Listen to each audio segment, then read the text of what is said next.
Good morning, good afternoon, good evening, wherever you are in the world. I hope you're having a great day. Let's see if my subtitles are working. I believe that they will be, but I always like to confirm. Where the hell's Mockers? I have no idea, I don't know either. but you were all echoey. I know I'm echoey. And you know why? Is that better? That should be a little bit better.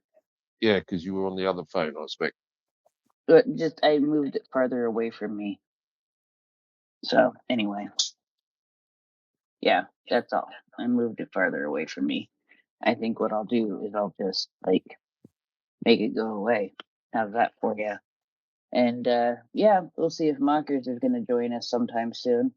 That would be cool. And in the meantime, perhaps I'll get ready to do a timestamp. Oh, there she is. I see her now. There we go. There she is, Miss America. Well, not really. You know what I mean. Miss Inappropriate name for somebody in the UK. Oh, he was busy petting the pussy. Oh, cats. Yeah, Mockers, you want to, open your mic? If you want to open your mic so that you jump up to speaker for me, maybe not. So I've been accepting her and trying to bring her up, but she's not coming up for some reason. Here, this will piss her off. There, let's see if that works. Yeah, see, let's try that one. Okay, see now I got to turn the echo machine back on. Ay.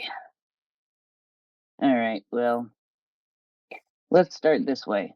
It is currently 11:02 p.m. in the Pacific Northwest on Tuesday, June 30th, which means it's 9:02 a.m. in Ukraine on Wednesday, July 1st.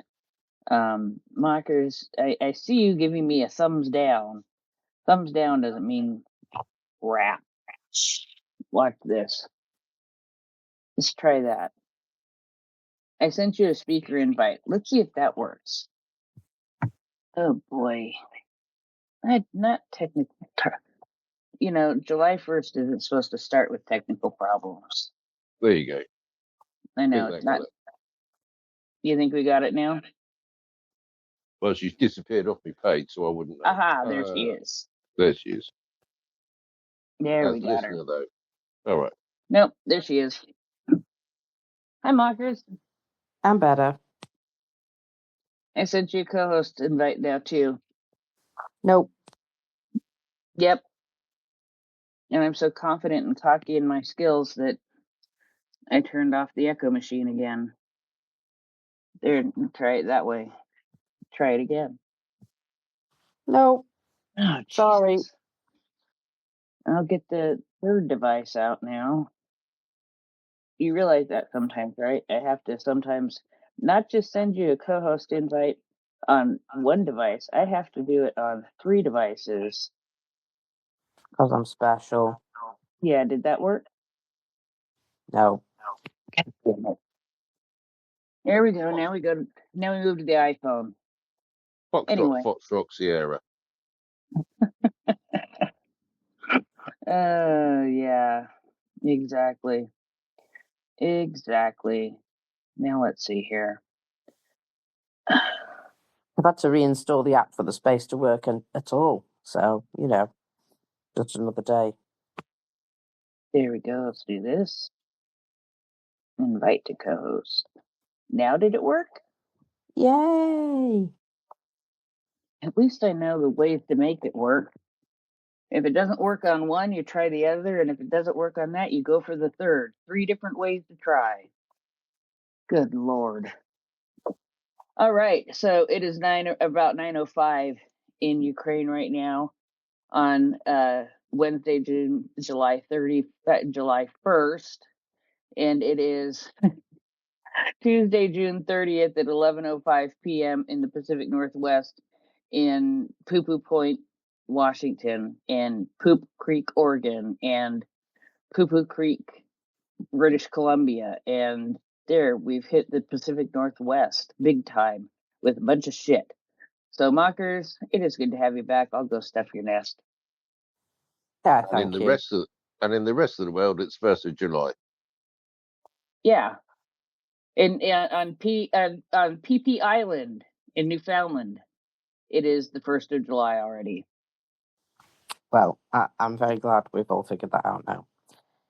So Ireland take over the EU Parliament today, and guess what? They're not going to hear the end of this Orhanish nonsense now. Typical. Yeah, we're going to absolutely bombard the shit out of them. So anyway, let me begin. Looks like there's been some booms overnight, you know.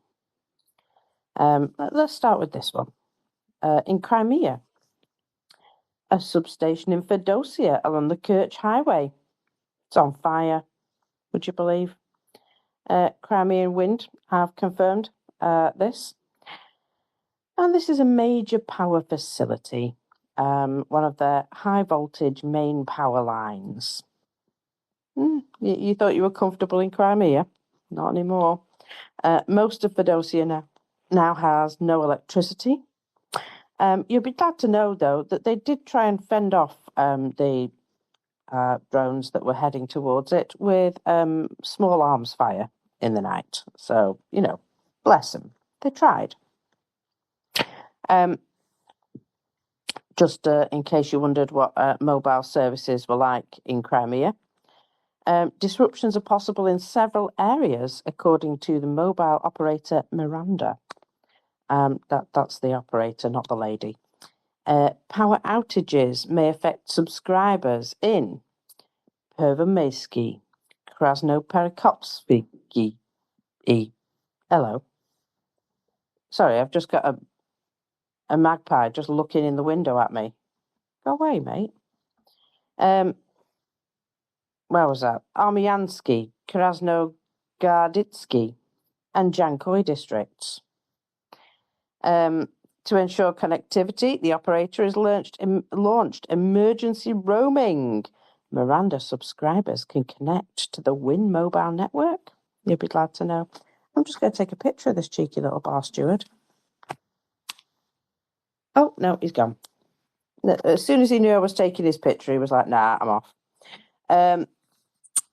But yes, anyway, so +7 telecom subscribers can also connect, apparently. But it would seem they're having all sorts of problems. Oh well. Now, locals are reporting in Penza that there was something attacked. Oh yes. Geolocated imagery confirms a direct strike on the JSC Research Institute of Physical Measurements. Sounds very exciting, doesn't it? Now, what do? They are NIFI, NIFI, like Miffy, but without the ears. So it's a Russian defense enterprise, shockingly enough, and develops differential and absolute pressure sensors. Sounds very exciting. As well as linear and angular displacement sensors even, for aircraft engines, hydro-pneumatic systems used in fixed-wing aircraft and helicopters. Its products are also integrated into next-generation military systems, including strategic weapons such as the Bulava, the Topol-M, the Sineva ICBMs, as well as Iskander missile systems. That's an important one, isn't it? This institute is part of Roscosmos. As part of the production chain for the KH-101, the KH-59M2 /KH-59M2A cruise missiles, NIFI supplies DAV, I'm not going to give you all the numbers because we don't care right now, pressure sensors for turbofan engines, 2 different types, under Russian government contracts for the Su-34 fighter bomber program. the Institute manufactures and supplies sensors and measurement systems for the Su-57 multi-role fighter. The absolute pressure sensors, some wheel cooling control and temperature indication systems, landing gear parameter monitor systems, lots of bits and bobs. And it's under sanctions from the US and Ukraine, but of course, Ukrainian sanctions work a lot better. So that's nice to know, isn't it? Now, I am delayed in reporting the other booms of the day. So yesterday, just to go over what also got hit, there was Bavovna's in Donetsk, Moscow region, Novomoskovsk, that place, and Melitopol. So one of those was the Dubna Space Communications Center hit again. And remember, we saw that place, two of the buildings looked as though they'd been absolutely trashed.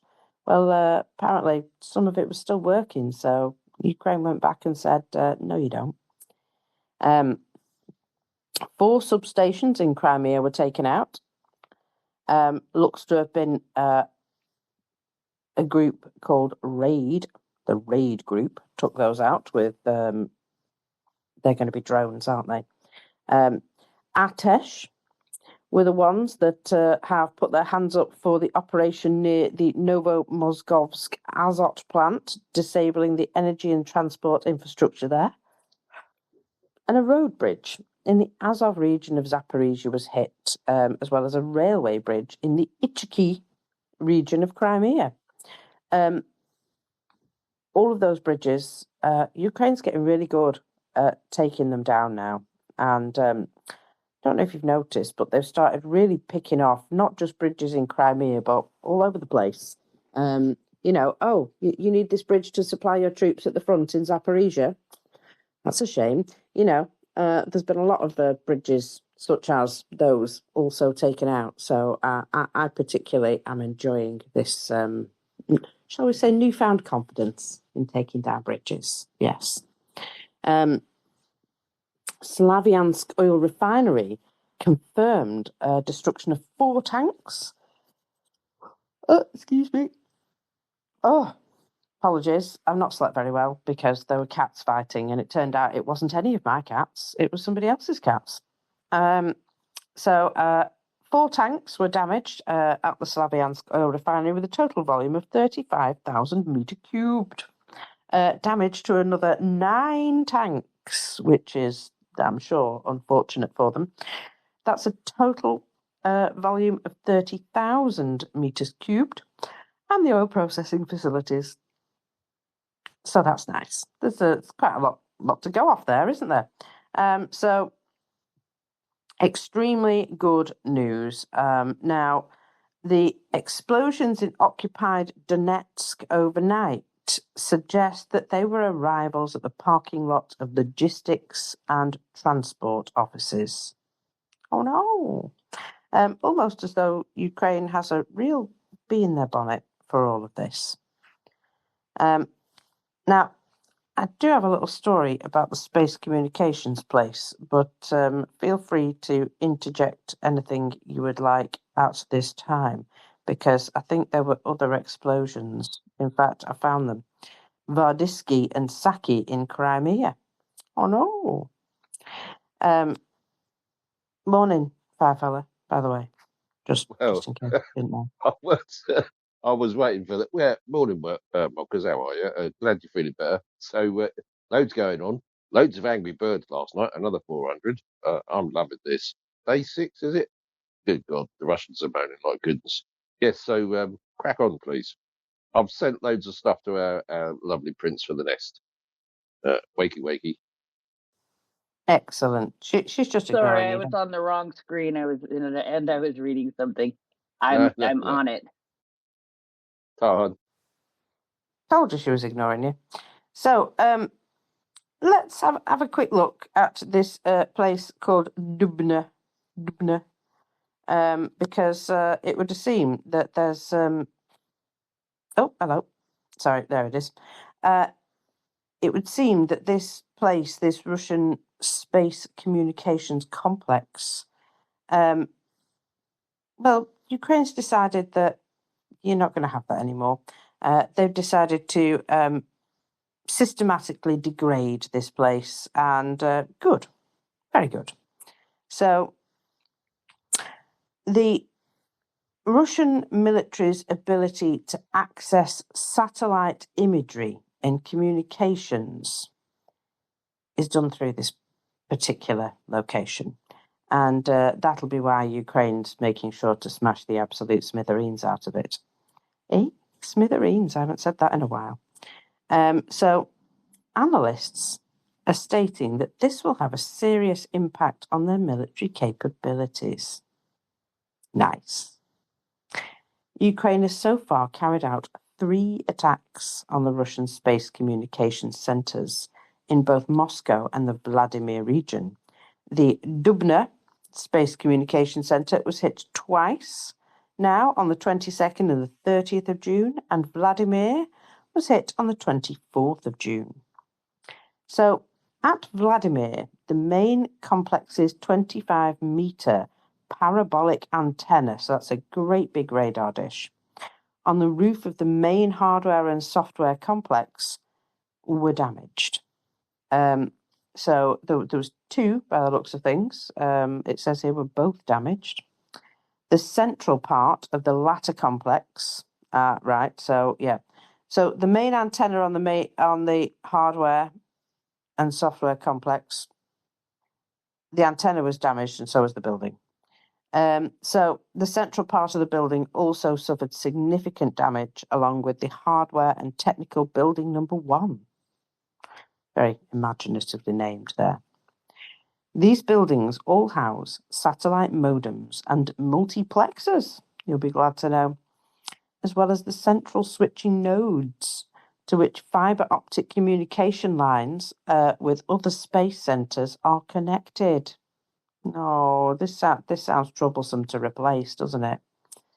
They also house transmission and reception complexes, the central switching cable routes of the Space Communication Centre's antennas, and equipment for cooling the main antenna, transmitters, and electronics. Well, we're all having a heat wave, aren't we? So, no.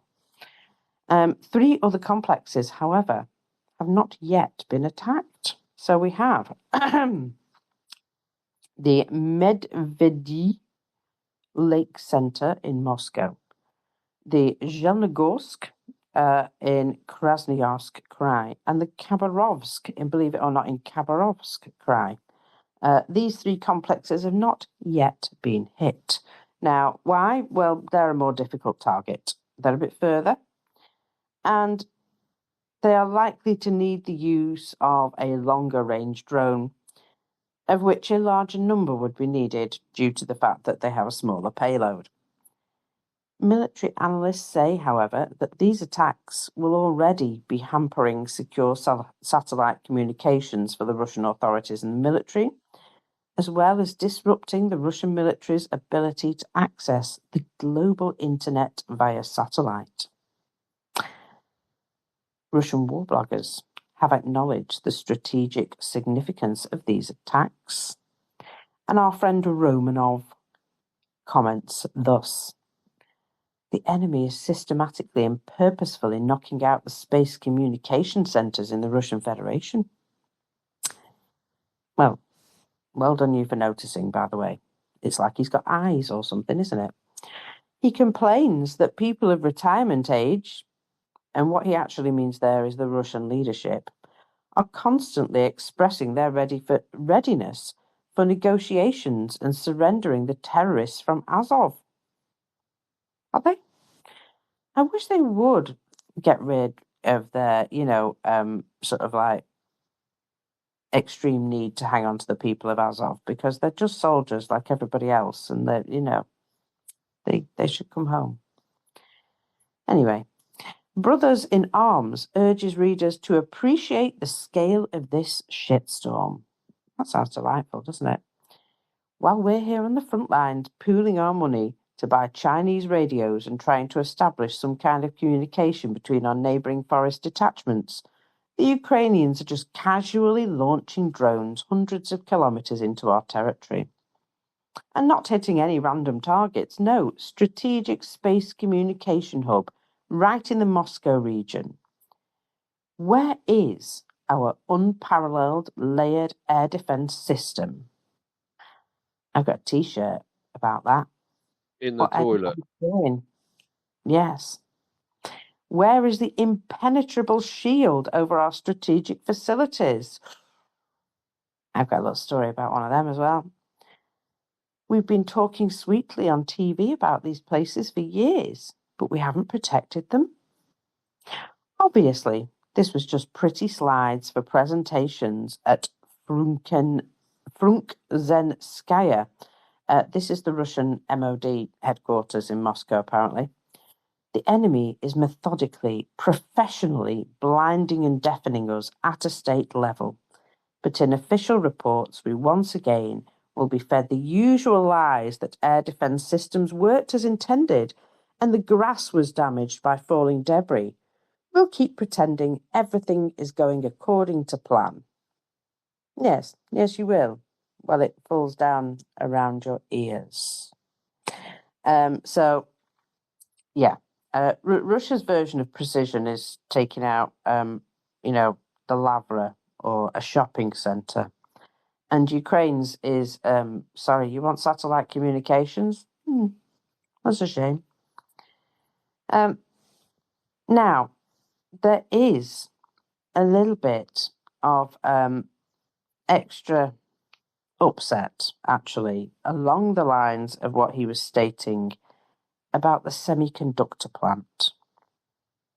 And it turns out that the semiconductor plant was quite full of people when it was attacked.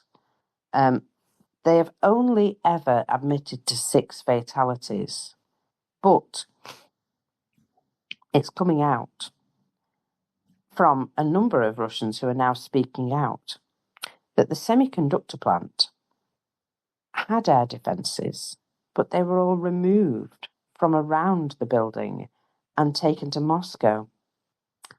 And there was around 300 people who didn't come out of that building after the attack.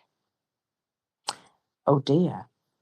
Now, that is apparently causing a little bit of upset because, well, the people around there are like, so what's going to happen to those 300 people? Are we going to even acknowledge that they died? Are there people going to receive any sort of, compensation? Anything like that? No, we're just going to ignore the fact that all these people died. And I think the answer is yes. Yes, they are going to just ignore all those people who died. And this is not a surprise, is it? This is not a shock at all that something terrible has happened and they're just going to pretend like only 6 people actually died. They downplay everything, don't they? I've noticed that they're still downplaying the absolute fall-down crisis in fuel at the moment. But that in particular, a couple of days back when I was before I died, I was saying that I'd seen a comment about all these lockers that were, lined up in one of the upper floors, which suggested that there was hundreds of people working there, at least at any one time. And apparently there were FireFella. Who knew? Oh, absolutely. Like somebody just said, normal service is resumed. Your people didn't go in there at any time to work and they weren't blown up and we won't pay you any money. Sorry. Hard cheese. Sorry, go away. We're not happy. And also, the sister plant at Mayak in Penza has been obliterated this morning. So that's rather good news. And I wonder how many people were operating there at the time as well. 300 people. Now, it's a terrible loss of life, yeah. But one of the things that will be is experts, engineers, people who were doing all the finagly stuff that the regular human cannot do. And I just think that that's particularly nice. It makes me feel so much better to know that they've lost a whole bunch of specialists. That's the ones. Specialists. Yes. Goodness, a lot of my bookmarks are going to be a little bit out of date at this point because I saved all this stuff and then never got to use it. Absolutely. Never mind. Specialist for your special military operation, which is going to last 3 days, and you're getting your asses handed to yourselves. Carry on. Absolutely. Now, remember Putin's speech the other day where he did actually acknowledge the fuel problems? Well, Yeah. a lot of people didn't like it. They were annoyed. Because he sort of acknowledged there was a fuel problem, but he basically said, "Don't worry, it'll all get sorted out. It'll be fine." And they're not happy. Has he spoken to the governor on Crimea? I wonder if those two have had a chat. Well, I'm thinking the governor of Crimea probably, he's probably not reporting up. But due to how Ukraine is, carrying out these systematic attacks, the guys on the ground are a little bit upset. So let's go through a few of these, because they have been trying to do stuff to, address the fuel problem. But let's start with this guy who's moaning about what Putin said. Who is reporting this to him? Why the hell are you lying to him? Behind Dobrapilya, everything is still dug up. They have defensive lines filled with concrete and covered with barbed wire. The Ukrainian armed forces are approaching populated areas of Dobrapilya now. However, Putin states they do not have any prepared defensive lines. There are very extensive prepared defensive lines. So that's one of the things he said. So there's that. Then we have this. So his speech to the Russian Party Congress on the 28th of June received a very frosty reception. The most commonly used reaction emoji was the clown, would you believe? Yes, indeed. War bloggers, some of them, were openly hostile. And this is a sign of their increasing enjoyment of the war. They are becoming a little bit more antagonistic, aren't they, towards the boss up there, or the regime at least, maybe not just him exactly. Because if only Mr. Putin knew the truth, then, he would fix everything. Because he's such a good Tsar. So, the war blogger community are most frustrated that they're not doing enough to win the war. Remember, it's not that they want to go home; it's that we're not murdering enough people fast enough. So, Novorossiya militia reports that's their whole name. Notes the party's adoption of a controversial campaign poster, and it's just Putin's, like a drawing of Putin's face. And it's titled, "Being for Putin is a basic minimum." And this appears to be almost like a threat, doesn't it? It's already being used in the election campaigns in the region. Now, Bomber Harris did nothing wrong, that channel, which I quite enjoy the name of it now. He's a bit blunt. When watching Putin speak, remember the May decrees, the State Defense Order, the garbage reform, the Minsk agreements, the Istanbul agreements, the Anchorage agreements, and so on. Basically, always remember that he's lying to us. Those who support United Russia shouldn't be fed. They should be locked in a cage to look at Putin's portrait as a basic minimum is enough for them. Ooh, rude. And let me remind you that the United Russia list is headed by the great We Were Deceived in Anchorage Lavrov. P.S. Maybe our State Duma is so effed up that the United Russia screening process is based on whether you're a scumbag who's been ripped off over the phone or not.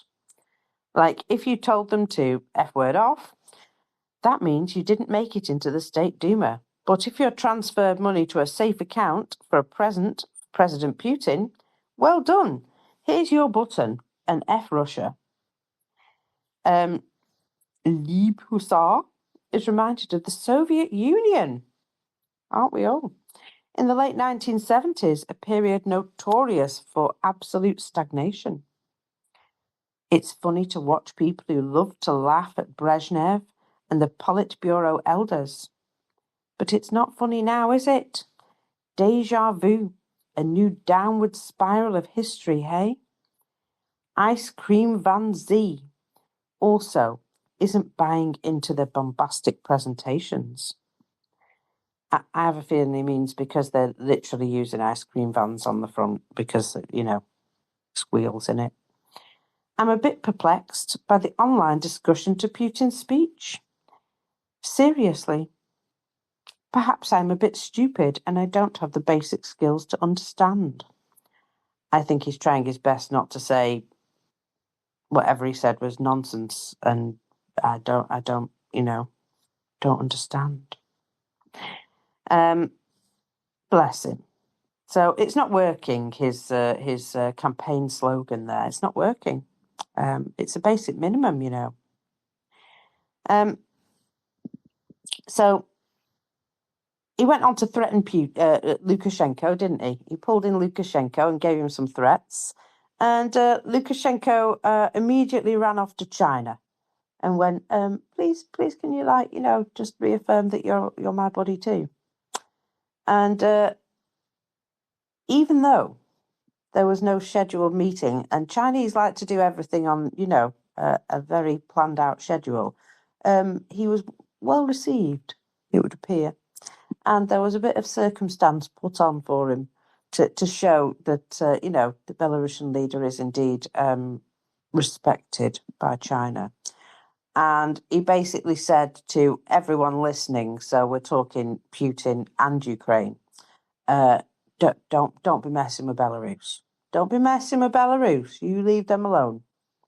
You leave that guy alone.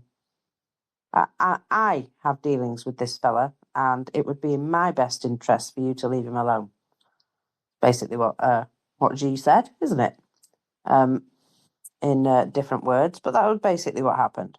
Absolutely. So, he ran to Mummy and Mummy said, I'll sort Daddy out. Don't worry, it's fine. Calm down.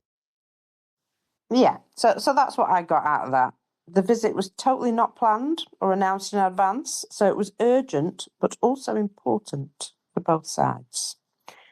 And the Chinese leader emphasised Belarus's sovereignty, independence and territorial integrity was important to him. Now, although this is generally a standard diplomatic, spiel, in the current circumstances, this is indeed a signal. Beijing declaring Belarus under their protection and indicating that they have interests there that they would not like disrupted. So what are those interests? Well, Belarus is a major producer of potash fertilizers and an important logistics hub between Russia and Europe, part of the overland routes of Chinese trade. So the role of Minsk is actually more important than it appears. And Lukashenko likes to pretend like, I'm just over here twiddling my thumbs, leave me alone, I don't want to get involved. But he's actually quite involved, just more with China these days. China, they're in everything, would you believe? Everything. So it looks as though Lukashenko was able to again dodge Putin's demands to involve himself and his country in the war, and turned to Beijing and said, please please back me up on this. And Beijing did. So this appears to be quite a geopolitical shift, that Beijing has basically taken the side of Belarus against Putin. So that's just something to keep in mind, that Belarus is actually more important to them than saving face with Putin. So there's that. We will see. We will see if anything further comes of that. But basically, that was Putin's last reliable satellite, and he just lost it to the Chinese protection. And that is a big piece of his, plans gone, taken away from him. And I think that is worth noting. It's very important. I obviously wasn't here to talk about it earlier. So it's just worth keeping in mind. Now, do we think that this guy who was Lunin guy, was actually telling the truth when he stood up and said, "We're going to come for you directly, Putin," because I feel as though now, after some thought and having a look at all the things that followed, that this was an FSB ham-handed attempt to get people to basically give themselves up. What do you think, FireFella? Yeah, I couldn't agree with it. It's he's turned tail, and he and shut right up. So I don't think it was very serious insofar as there'll be no uprising, people. It was to placate, or not placate, but just sow disinformation, as Russians do. So yeah, it was a FSB op, let's put it that way, and nothing's going to come of it. So I wouldn't put any store by it whatsoever, people. It's just going to fade away into nothingness, as most stuff like this does. Yeah, perhaps very predictably, one of the most predictable outcomes ever, in fact.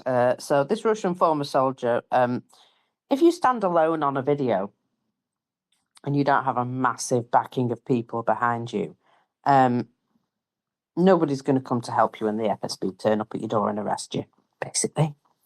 So this Russian former soldier made an appeal to Vladimir Putin, saying that he was going to, he was going to lead an army rebellion, and to avert it, abuses at the front line needed to be dealt with, because if only Putin knew that these abuses were going on, they would be fixed. Yes, that's why I need to speak with you.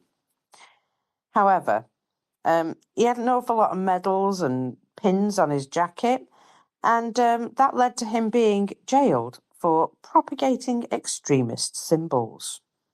Because, they'll get you on anything.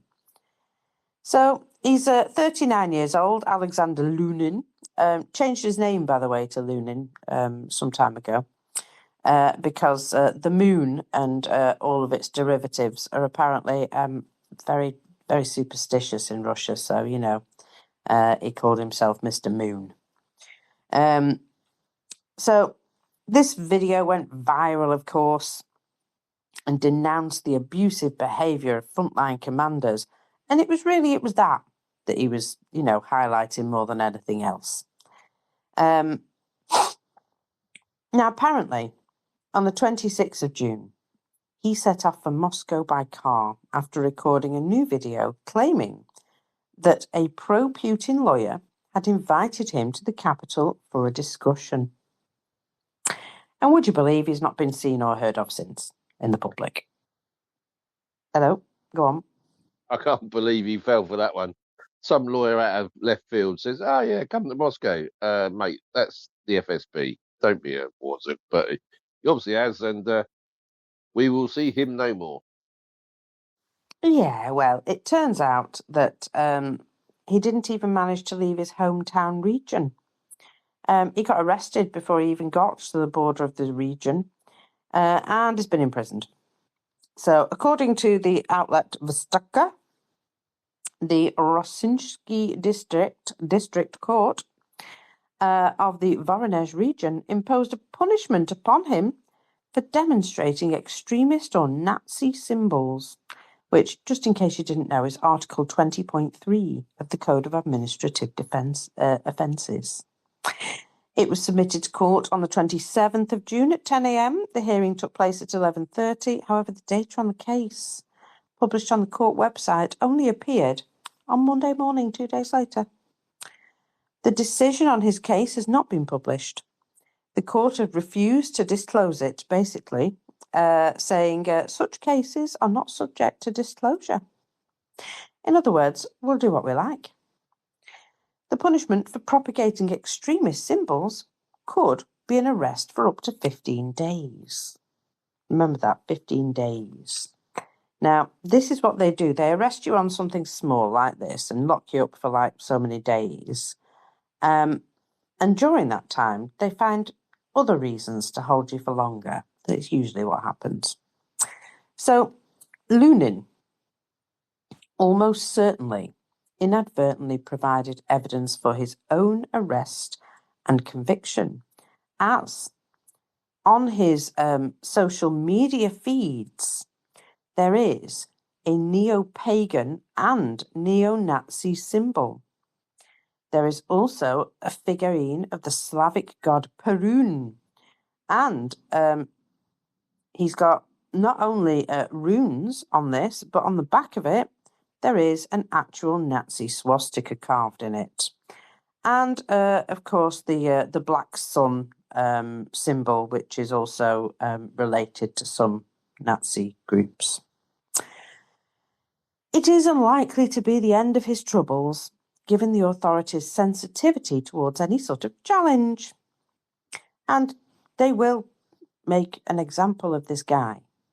Now, remember, he said in one of his videos that he was put up to making this video, saying that he would be protected by some lovely FSB guys in a black car. I feel as though, you know, this guy was probably just a bit thick and they set him up. So it's very unlikely to be the end of his troubles. In the current paranoid climate, any extremist symbols which are being used to detain him are just the beginning of a bigger case that's being built. As I said, they'll detain you on something small while they, you know, build some other reason to keep you in. It's probable that attempts will now be made to tie him to foreign influence, probably Ukrainian influence. You know, those guys that came to see you were not FSB. Oh, no, they were Ukrainians. Of course they were. Pro-Kremlin war blogger Andriy Medvedev, I think no relation, gives a preview. He says, this video was actively promoted by networks of the foreign agents. You see, because everybody picked it up and went, woohoo, look at him speaking out. And of course, you know, everyone got excited, and that apparently was enough to tie him to the foreign agents. Oh dear. Pro-Ukrainian communities even passed it around with gleeful cheers, stating that the Russian government was feeling the strain. However, the naive Instagram warrior's revelations undermine these narratives and make him look like the idiot he is. This does not stop social media users from continuing to act as though there is a combat information virus. But there is. The campaign is being supported by notorious accounts, while the comment section is dominated by citizens of countries just hostile to Russia. So he must be a foreign agent. That's what they're working out. The first video is a textbook example of an appeal to the Tsar. An ultimatum-like tone, a display of his medals, threats and demands. And this is precisely a public ultimatum designed to be viral. The second video was filmed by his wife and adds an emotional layer intended to evoke sympathy and wave fuel a further wave of discontent. One need not be a media strategist to spot the telltale signs. He gives open calls for espionage. He posted a video with his link to a Telegram channel in the description, urging people to send him photo evidence of any crimes at the front. He asked for footage to be accompanied by dates, locations, specific sectors, unit numbers, soldiers' names, ostensibly so he could show all this to the president. All of this clearly pointing at an attempt to gather intelligence against the army. Scripted tropes and cliches, stupid orders, private prisons, extortions. These narratives already circulate in Western and Ukrainian Telegram channels. Without realizing it, he was just broadcasting pre-packaged information templates. So they're saying none of this goes on. He was entirely duped, apart from the fact that all of that goes on and he was actually telling the truth for once.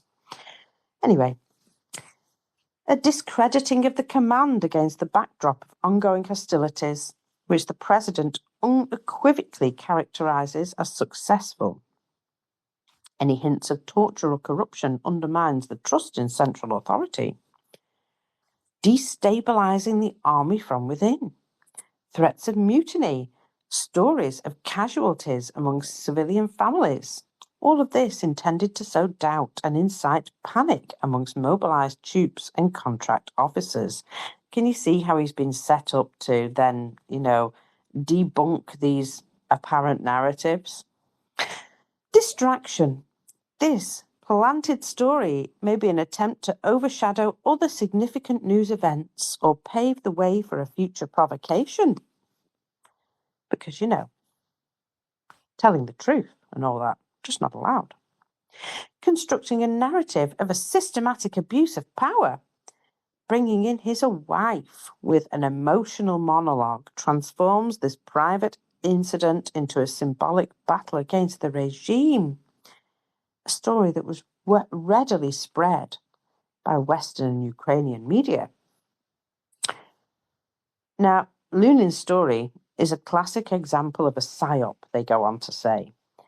Genuine grievances channeled by and skillfully exploited by external actors, information warfare units, such as Ukraine's, leveraging Russia's internal issues to try and destabilize the country, then churning out fake stories one after another.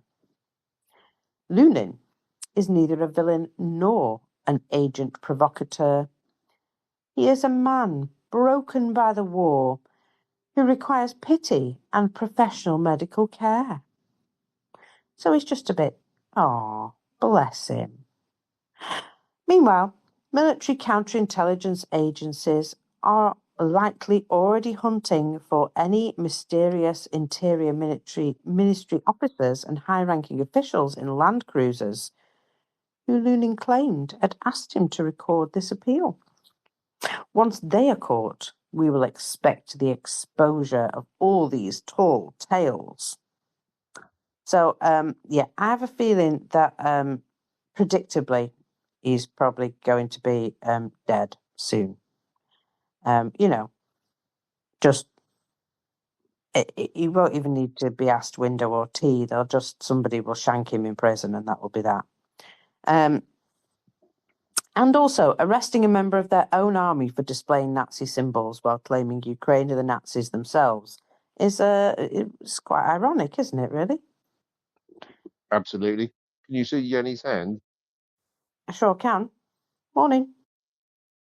Good morning, and this is a public service announcement from the Nordics, the descendant of the Vikings.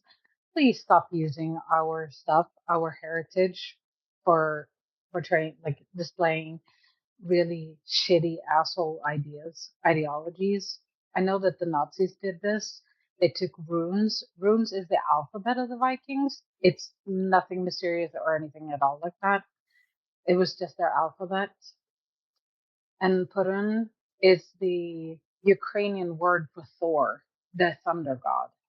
So just appropriating it for evil things. Stop doing that. And for this, we should all fuck over Russia. Thank you. Absolutely. Yeah. I mean, it's a bit rude, really, isn't it? It is a bit rude. So, yeah.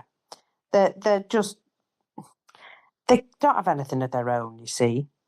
They're not even a country with any proper history. Any history that they have, they stole or they made it up. So, you know, it is where we are. Now, there was a number of other things that I've got to mention here, but for the moment, let's just see what Ukraine doing. Because General Sirski had a interview just recently, and I love this. He's just sat in the forest, just chatting with some dude, and he confirmed what we've sort of suspected for a while, that military personnel are really not using armoured vehicles anywhere near the front. None of them. So effectively, they're advancing on foot everywhere, just like they would have done in World War One. And why? Because, well, you put a vehicle anywhere near the front lines and a drone takes it out in, you know, a matter of minutes. So you may as well just not bother with them. In order to reach the front line for offensive operations, an infantryman may need to march 10 to 15 kilometres on foot. This raises a question. How can we neutralise an advantage enjoyed by drones and give armour a new lease of life? And the answer lies in developing other active defence systems that can shoot down the drones and complement the infantry and their existing systems. Drones need to be used to shoot down other drones. And we've seen them, haven't we? We've seen a machine gun drone just popping out by itself into the middle of a field, just to, you know, keep the area clear of drones. And it would appear to be working virtually autonomously with, you know, AI detection of drones. Drone comes into the airspace, it just turns towards the drone and boom, takes it out. So this is the sort of thing that he's talking about. Developing active defence systems that will shoot down drones and complement existing systems. All conventional types of weaponry, tanks, infantry, vehicles, artillery, will be given a new lease of life once we can deploy drones to take down drones more extensively. But these will no longer be tanks or fighting vehicles in the conventional sense, but highly sophisticated, simple systems capable of countering various drone threats themselves. So this sort of problem that they've come across now, basically you can't take a vehicle within, you know, so many miles of the front. Modern maneuver warfare just doesn't work anymore because those vehicles just get taken out. And despite, you know, all the problems with resources that Ukraine have, they're still achieving quite a few things on the front line, including advances. But yes, they need to destroy Russian drone factories and storage of where they've got ready-made drones, and they need to develop a technology which destroys drones as fast as they're deployed. Now, we do know that Ukraine destroys an awful lot of drones every single day, but it still doesn't mean that they can use APCs near the front without having them taken out almost immediately. So one of the things that I have noted is ground drones are becoming more and more heavily armoured and more like a little truck by themselves with some sort of, like, you know, drone protection on them. And that they're becoming more and more useful, not just as logistics platform, but also as an offensive operations platform. And that's lovely. That's nice, isn't it? So, Because have you seen the latest iteration out of Ukraine in terms of drones? no, tell me. Right, so they've got their own landing ships now, automatic landing ships. So you can put a drone one side of you can put a mobile drone onto the landing ship, send it across the water, and then land on the beach. I'll just let that sink in. Guess what's coming? Drones deploying other drones. Yes, and actually, from what you've popped up in the nest there, the latest thing, we can quite clearly see that there is indeed drones deploying other drones. So a ground robot designed to carry FPV drones, and he pops out to where he's going, and then the FPV drones go fly, be free. Now, we have seen this with some air-launched drones as well, that they too carry babies, don't they? Like a little mothership. So these motherships are being sort of used everywhere, and now in the water too. So, yes, meow. Yeah, he's not happy. I don't know what I've done this morning, but I'm being told right off. He certainly got words for you. He certainly has. Maybe he likes drones too. So, yeah, I wanted to point that out, that really, Ukrainians on the front line cannot benefit from wheels. You know what they can benefit from, though? If they're getting to and from the front line, one of the things which they found really useful is those electric bicycles. And I know it sounds a little bit like, low tech, but these electric bicycles are allowing them to get backwards and forwards from the front line, this last 10 to 15 kilometres, much faster and safer because, they're not out in the open as long. They're not having to trudge as well, so they're a little bit fresher when they get back as well, or when they arrive, They're not absolutely knick-knacked from walking all that distance. So if you have an electric bicycle that you ain't using, consider sending it to Ukraine. Because I know of a charity that have done just that. They've sent 2 electric bicycles to Ukraine, and they received feedback that these were amongst the most useful things that the units had received. So, just something to think on. Should we do some numbers? Yeah, just before that, Yeah. because something that I've been trying to find out and somebody sent me. So, UK Fire Aid, which is the fire services sending of appliances to Ukraine, there was another 30 on its way yesterday. So, big up to the UK Fire and Rescue Service for sending another 30 appliances to Ukraine on the QT, quite quietly, no big fanfare. I'm all for that. Yeah, crack on. Just getting on with it, eh? Just getting on with it, exactly. You don't... Right. I'll say this about a couple of things that have been happening recently. You don't need awards and medals and ribbons and fanfare.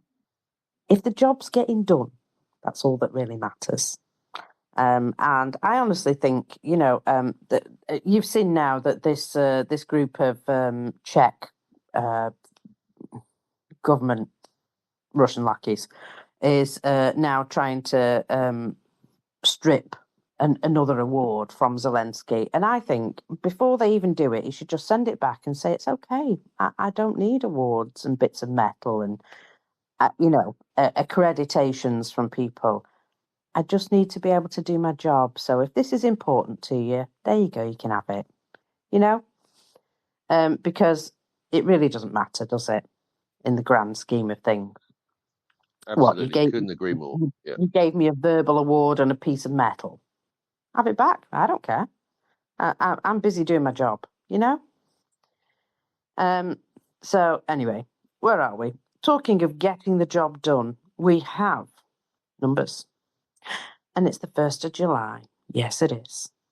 We have 1,210 liquidated personnel. So Ukraine keeping their promise there of taking out at least 1,000 Russian soldiers per day.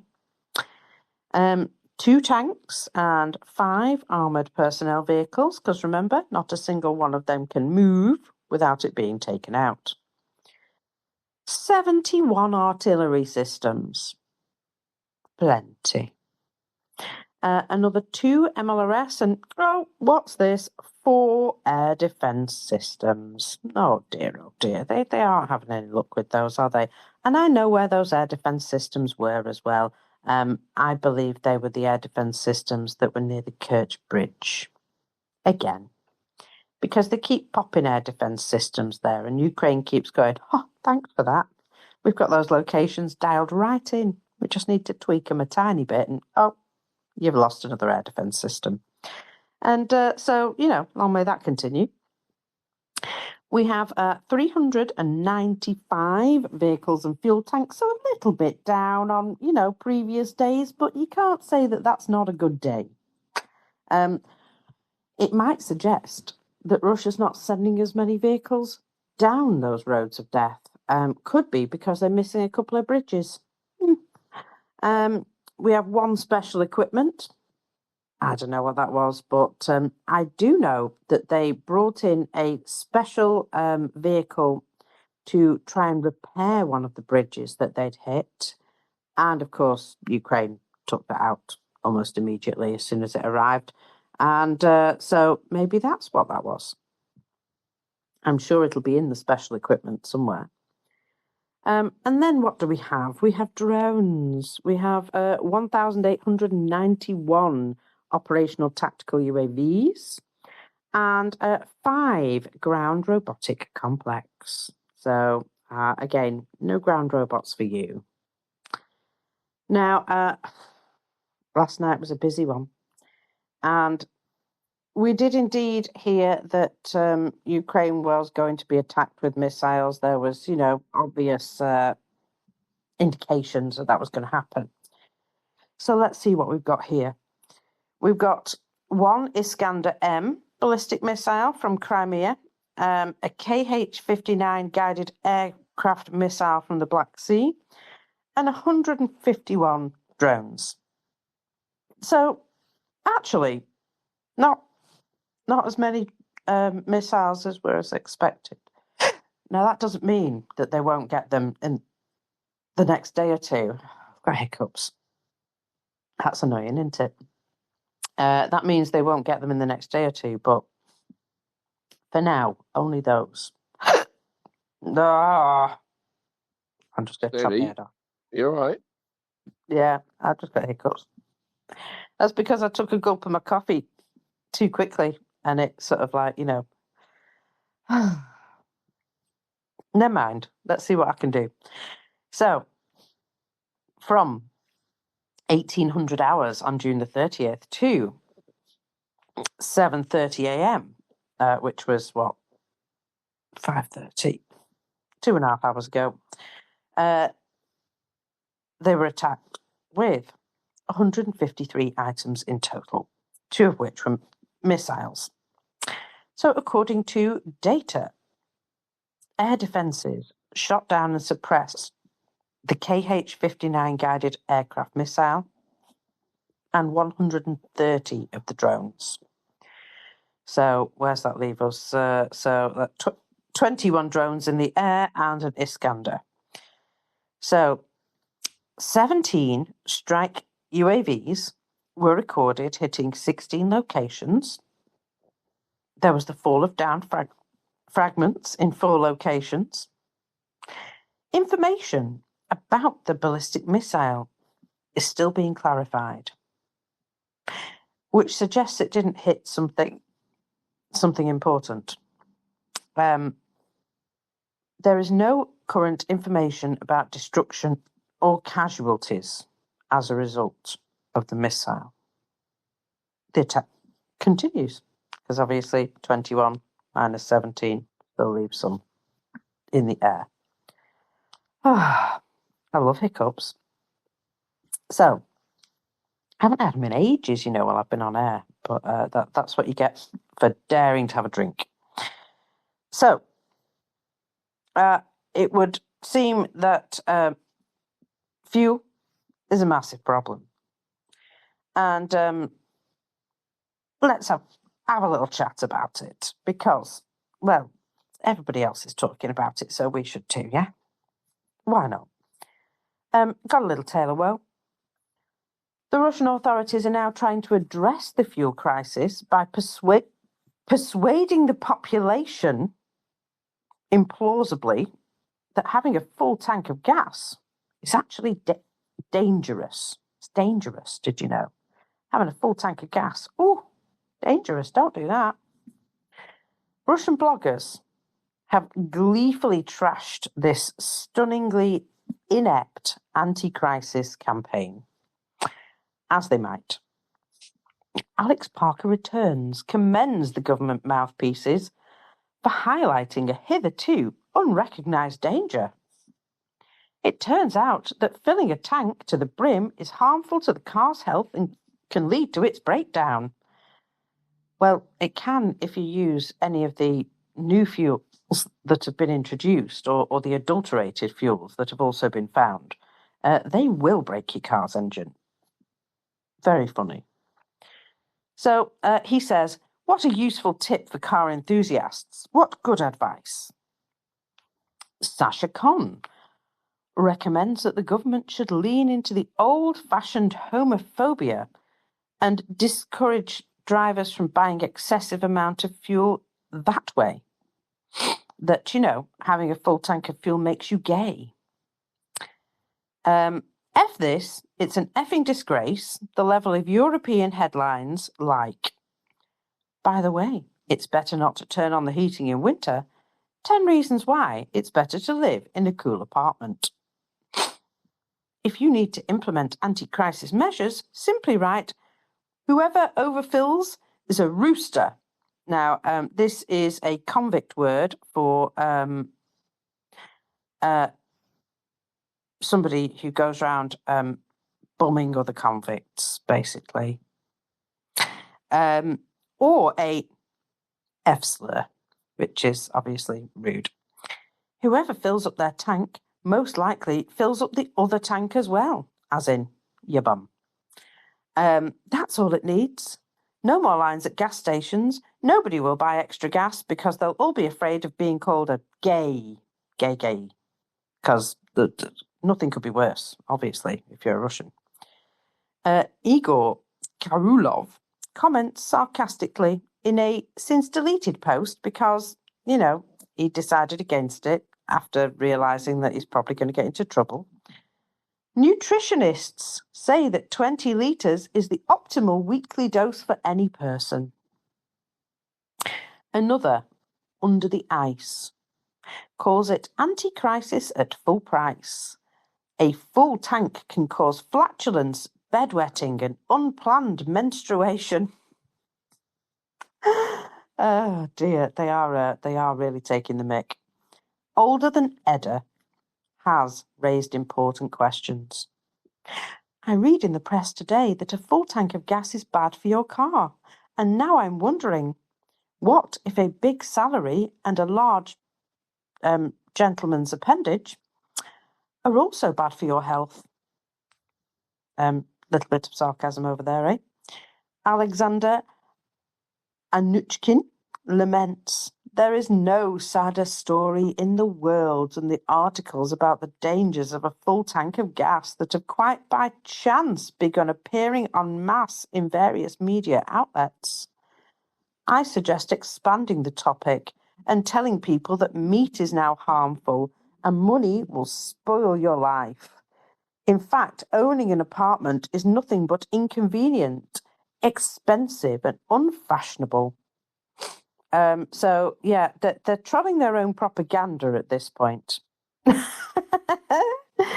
And, well, actually, having a full tank of gas is extremely hazardous to your health.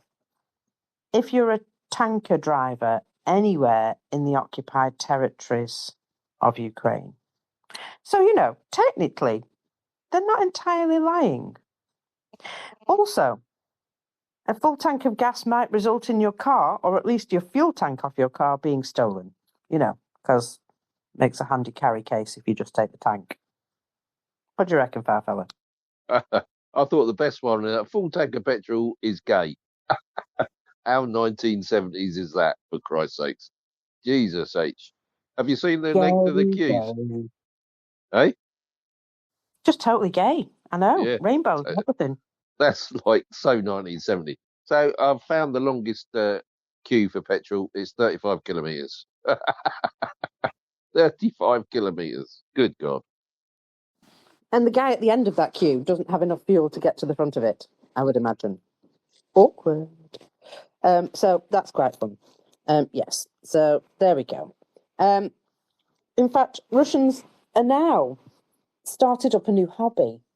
They either spend their days searching for fuel, complaining of fear and panic overwhelming society, and saying that everything is breaking down, and actually starting to say that this will only be relieved once the war is over.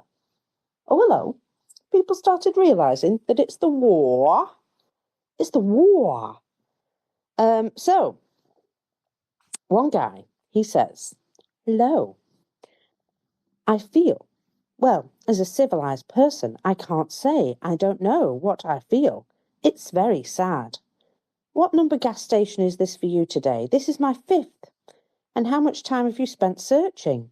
About 40 minutes today. So like the 5th gas station. And you still haven't found any? Yes, that's correct. And what do you attribute this to? The current situation? Well, I connect it to the very thing we're not allowed to talk about, which is the war, basically. How else can I say it?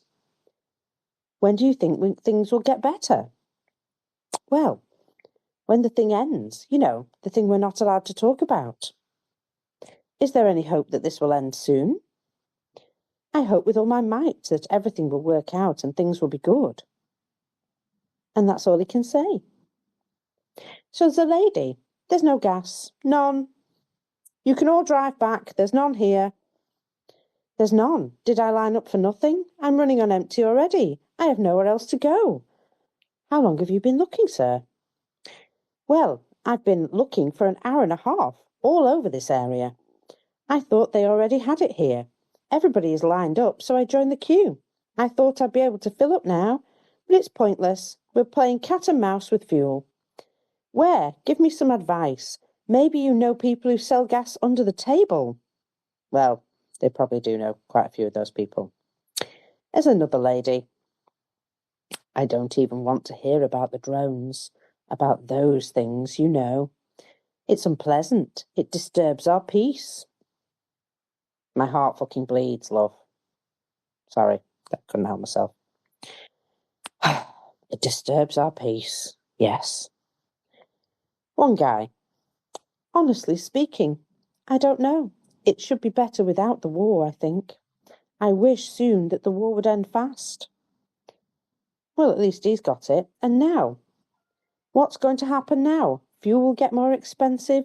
Groceries will then be more expensive too. They're already expensive. Another lady. We have fear. We have despair.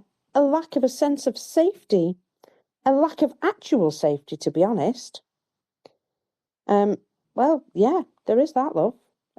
If you work at a defence plant, yeah.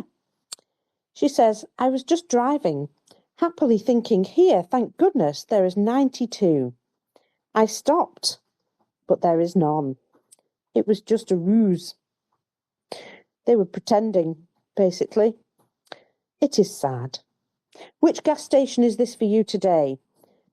Well, I got gas a week ago when there was still some, but now I'm running out. This week I have watched the panic. I have waited until today, to the time when I need gas, so this is the first time so far. And what do you think this is related to? Asks the interviewer. Well, we all know what this is related to.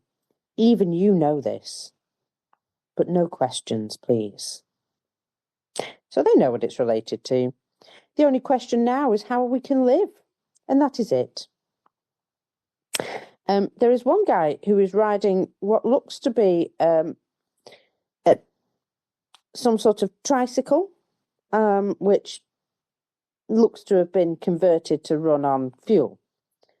And so he says, here, this is a consumption of 1 litre per 100. So I have filled this up and I have been driving this for a month. It works very well. And it looks like a tuk-tuk type thing, like a little taxi. But it's just, without the carriage on the back. Now, I just stopped by. I only need a canister worth. The car has been parked in my yard for over a month now. I don't need it. It's a problem. All gas stations are closed, so this is all I need. If we can only get 30 litres, I can run off that. You can't get it anywhere else. There is such a problem, of course. So they all know what the problem is. They all know. I mean, the internet works, doesn't it? For now. So they're crying over their gas. Well, I'll just say that, Ukrainians have been dealing with dead children for the last 4.5 years. So fuck you and your gas problems. Oh, sorry, that just slipped out. No, you're absolutely right, Mockers. But don't forget, even when they do fill up with gas, it's killing their engines now because it's crap gas. It's breaking all the engines and just the Dutch guys up. Go ahead, sir. Yeah, you just beat me to it. Because they lack refinery capacity, they're now supplying many of these gas stations with a very low octane, extremely low octane fuel. So what happens is that you get uncontrolled explosions in your engines because we call it pingelen in Dutch. And it destroys your engine. And it if your engine runs on it, then it will destroy it because you get like uncontrolled combustion in your combustion chambers, and it will just rip things apart. So, well, you have your nice fancy Mercedes that you smuggled out of Belarus, and it's self-destructing. So how convenient.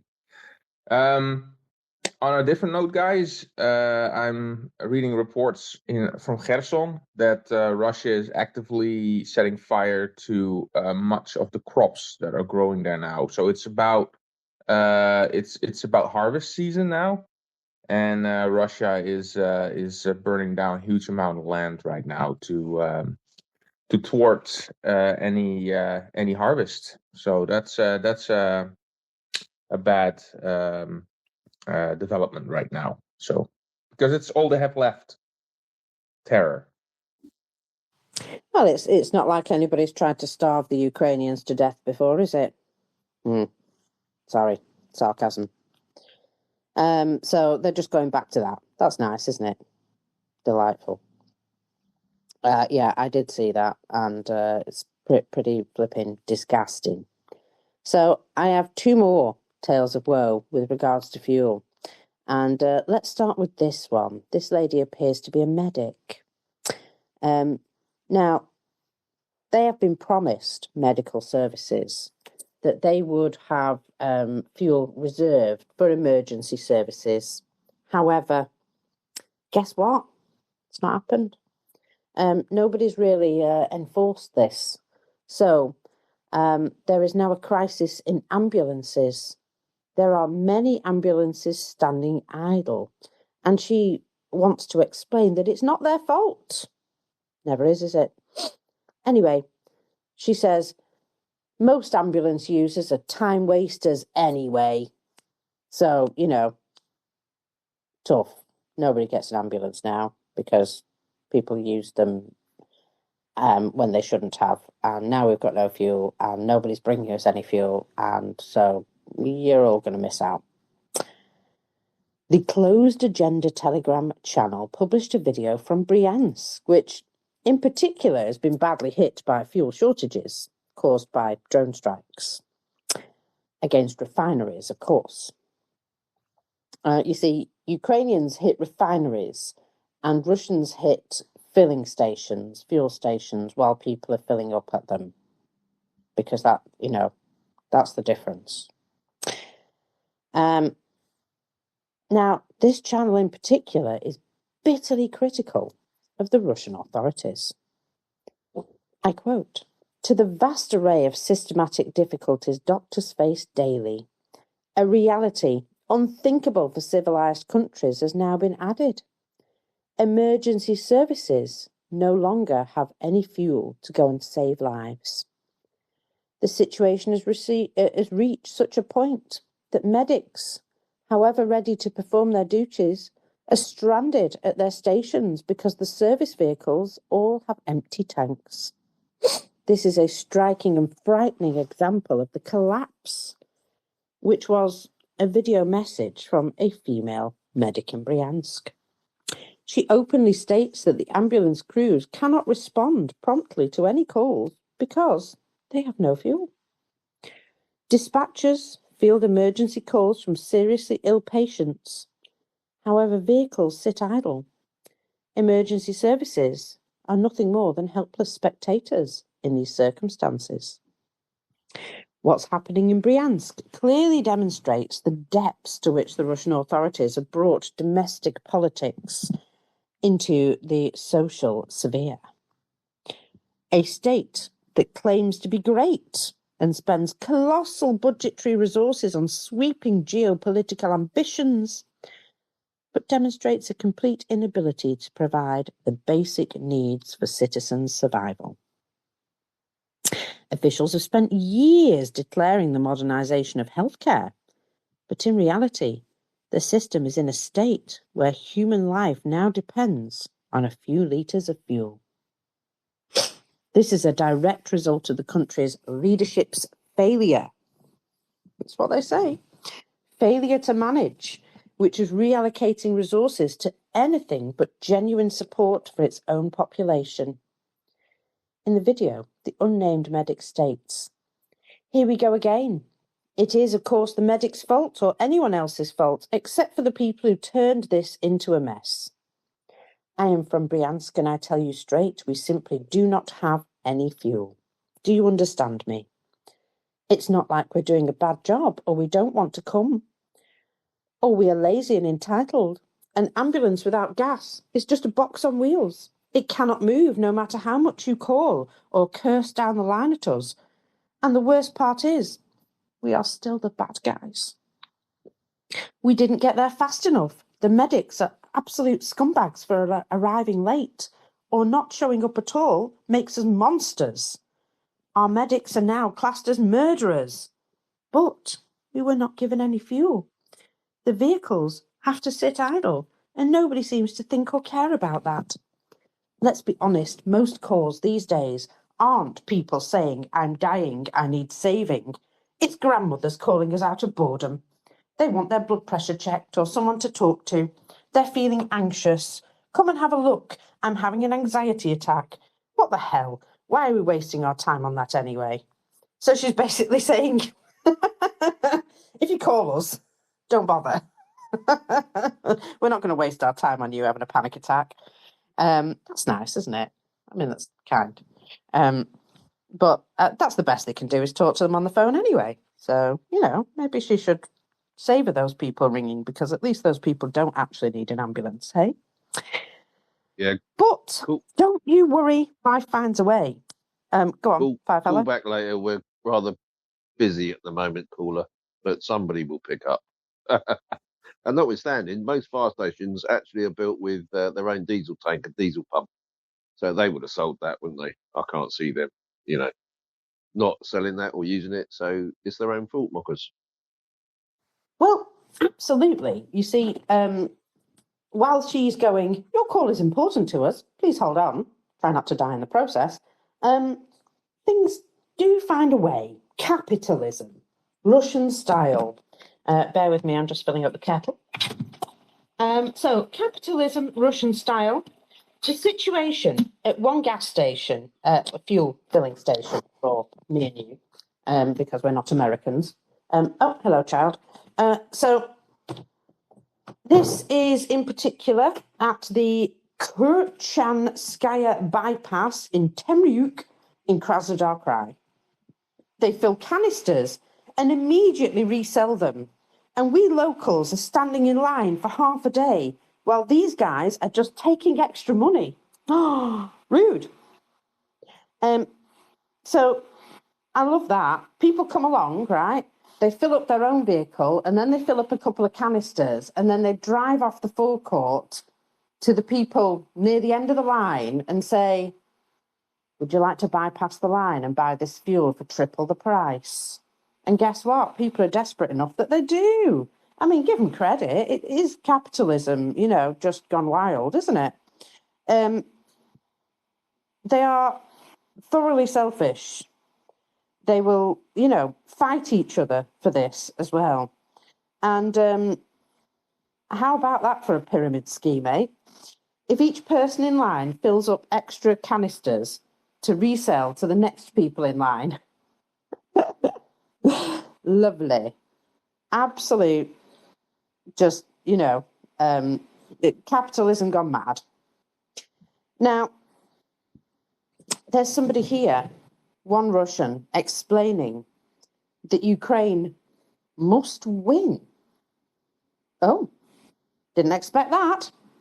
But here we go. I want Ukraine to win because only in its victory can Russia get rid of the disease that it suffers from, its current government.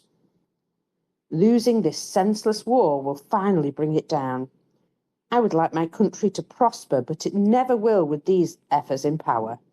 So let's have a look at the full transcript here. There will be those who are going to give me shit for wishing Ukraine victory. And I've only got one thing to say to them. I want Ukraine to win. Only then will it allow Russia to get rid of the disease, the current government. That's the first point. Second, nothing terrible will happen even if Russia gets its ass entirely kicked. The only thing that'll happen is this government will be gone and the country will be able to start breathing and maybe even recovering. Let's remember, we lost the Russian-Japanese war. We did. This is somebody who knows their history. What else? We lost World War I. Basically, yes, we did. Next, World War II. The Allies practically carried us. We lost the Cold War. We lost the war in Afghanistan, the Chechen War. We lost them all. Am I wrong? Prove me wrong. So we've lost everything, and yet the country has still survived every time. Well, yeah, I keep saying this. Don't I? That when Russia loses, they will have an opportunity to, you know, do other things, to concentrate on a bit more, you know, things at home than pestering the neighbours. Finally, Mockers, a Russian that understands history. Can't believe it. Was he educated in the West? I've no idea, but he goes on to say, we will survive this time too, no matter what happens. I am rooting for Ukraine. Losing this senseless war will be good for us. It could finally bring this effing government down. Of course, I would like my country to prosper, but it never will with these effers in power. And, he's got a very good point. Now, I'd just like to point out, however, that he put his face on camera and he'd probably not be, you know, hanging around for too much longer. But I think that this is the sort of change of mind, change of heart that Russians need to start having. And some of them are. I mean, remember that guy in line that said, you know, I can't talk about it. We're not allowed to talk about it. But when the thing that we can't talk about is over, everything will be much better.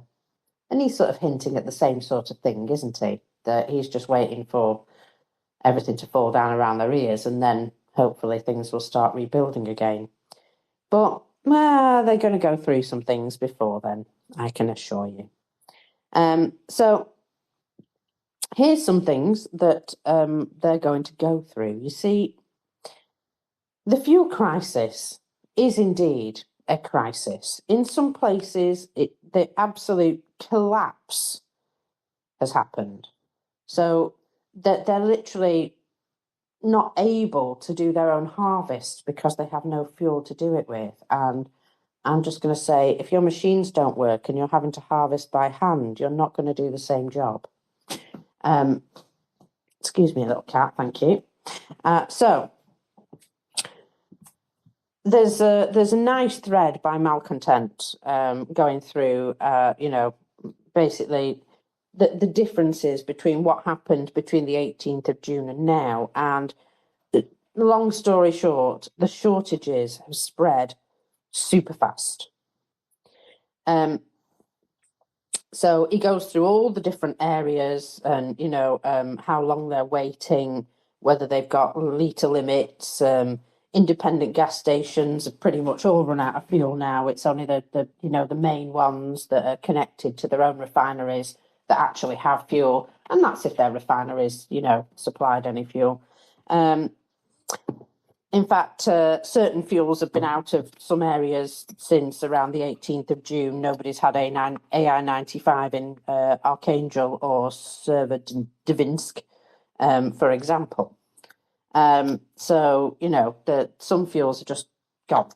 Can't get them. Bashkortostan, they're having all sorts of problems. The situation has deteriorated terribly. Even trucking logistics have collapsed now. 5 days, some truckers have reported, waiting for fuel. 5 days.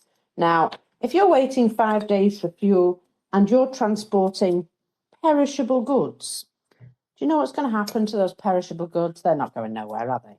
They're perished. They're gone. Of course, these vans, these trucks, if they're carrying perishable goods, they're refrigerated. And you know what you need in order to keep them refrigerated? That's right, you need fuel. So, of course, nobody's doing that either. It has also been noted that on Crimea, a certain large amount of refrigeration is also no longer available. So nobody's got any ice cream. Oh, a shame, isn't it? In this heat as well. Even Kaliningrad, over there, even them, they're having problems. They've got major shortages reported, numerous stations closed, widespread outages have been recorded there. Just everywhere. Penza, you're not going to be able to escape from the guys coming to sign you up because they're reporting widespread outages as well. So if you thought you were going to run away, no, you're not. Not unless you got a horse. Get your face out of that, thank you. Sorry, cat. So one thing they have done, though, is they've shut down certain social media groups because those social media groups were sharing information about where to get fuel. And they don't like that because it causes queues and more widespread panic. So they just, we'll just shut down a social media group. And now you can't tell people where to get fuel. They just have to go out and look for themselves. I mean, that's fun, isn't it? Bless. I mean, how dare people try and be organised and help one another out? That's just obviously not allowed. Persistent reports of widespread outages just all over the damn place now. Rostat has now classified national fuel price data. So basically they're saying, no, you can't know about the price of fuel. You're not allowed, it's classified, which tells you it's horrific. One place yesterday I recorded £9.62 per litre, FireFella. How's that? Ooh, lovely. That sounds like a round little figure. Soon be tenner a litre. Ha ha, suck it up, Batnicks. That is absolutely shocking, isn't it? That's horrific.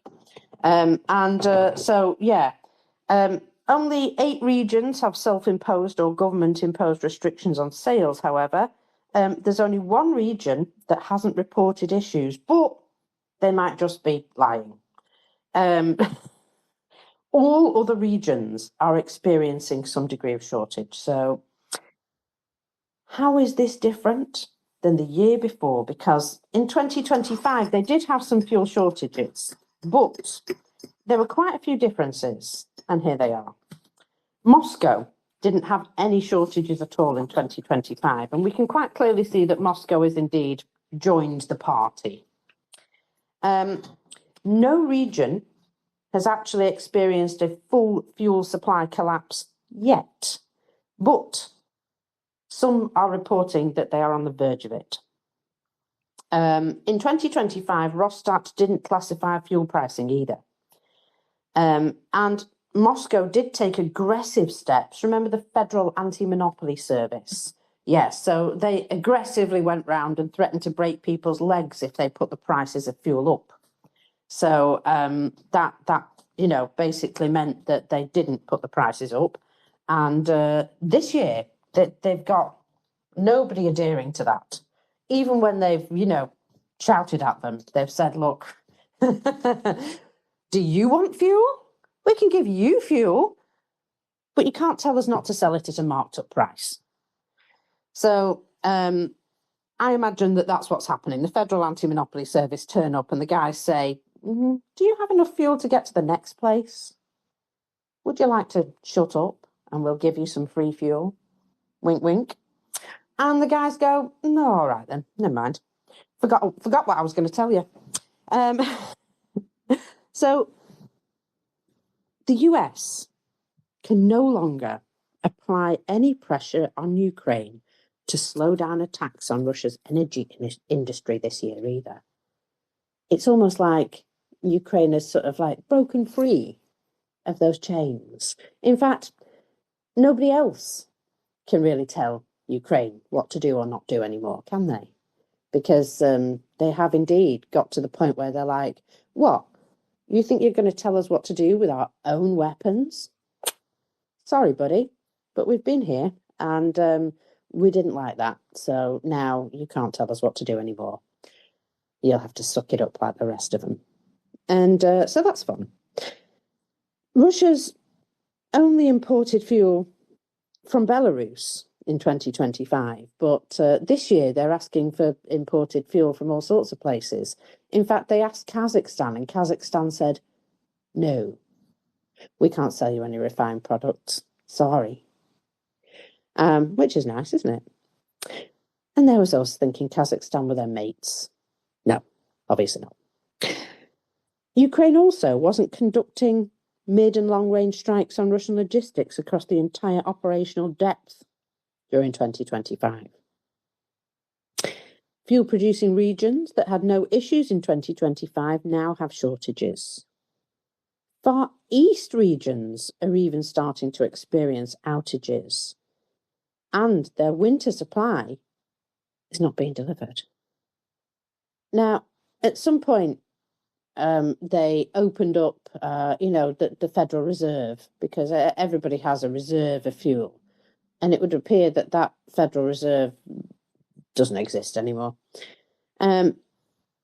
Refinery capacity is now down approximately 29%, so double what it was in 2025, and getting worse.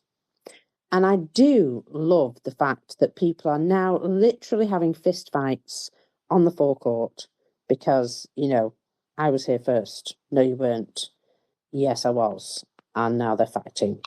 It's a terrible, terrible situation for them, isn't it? I mean, how upsetting.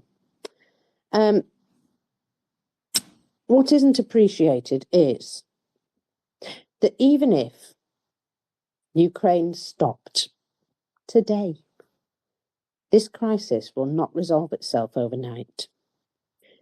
The refineries have taken a lot of damage, which Will tell you about upcoming. I'm not going into that because I'd leave him something to say. Fuel distribution systems, the fact that they're actually running out of tankers on the road to carry fuel because they've lost so many to drone strikes, that's also a problem. The entire fuel supply chain has already been completely rerouted several times over. More trucks are now required to compensate for the reductions in their pipeline capacity, because remember, Ukraine hasn't just been hitting refineries, they've been hitting pipelines where fuel is pumped around the country. Trucks need to travel longer as a result of the pipeline failures, and they need fuel, more fuel, to do that. And so it's all having a knock-on effect. Ukraine is also targeting military fuel trucks, which further increases the demand on civilian fuel tankers. If these outages continue to worsen, some low-margin product production will cease. So basically what will happen is anything that's not seen as necessary, they'll just stop doing it. So perhaps, the shoe company will just stop working, and the guy who makes shirts will just stop working because, it's not necessary. People have clothes already, and they'll just have to make do with what they've got because we can't transport that shit anywhere. And, who wants to distribute that stuff when you've got no fuel? Yeah. So anything that isn't seen as an absolute necessity will just start getting cut. So did you want an iPhone? Nah, tough shit. We can't find you one. We can't send it to you. Because the postman who would normally bring it, he's got no fuel either. And that seems like a luxury, not a necessity. So you won't get that either. All the costs, the additional costs of all this rerouting as well, started with sanctions. The costs were already high because of sanctions, and this is making those costs unbearable, in fact. Engineers already know that logistics is one of the biggest problems, and when logistics start to fail, they become a nightmare. And you have to choose what's important and what's not. And for some people, some things are more important than others. Like, for example, remember the diabetics in Russia don't seem to be able to get any diabetic drugs without, really trying these days. You can't get them from the hospitals because the government decided not to buy any. So you've got to buy them on the black market. And the same with all sorts of other things like asthma inhalers and stuff like that, because who cares if the little people die as long as the war keeps churning. It's going to be absolutely horrific. They're absolutely effed. And we're not far from a scenario where they're going to start saying, we're having a humanitarian disaster and you're going to have to help us, please. Certain parts of Russia may indeed start turning to the outside world and saying, please help us. I mean, we've had that, nice video from one area where they were like, please help us build a school, China. Please, China. We'll learn Chinese and everything. You can just make us a part of China. We'll be quite happy.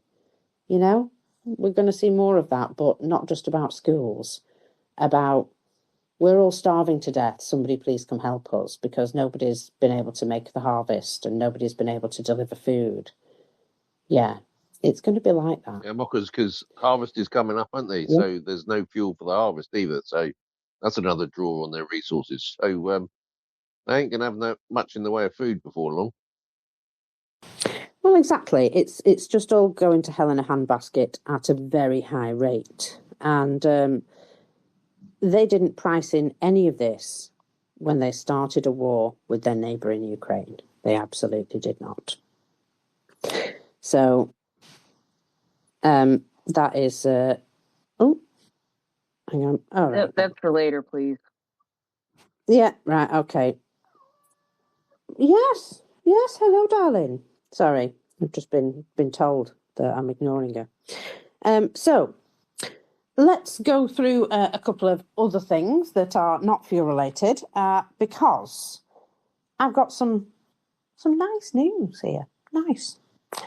Zelensky, in particular, thanked the UK for the decision on a new support package of almost £290 million.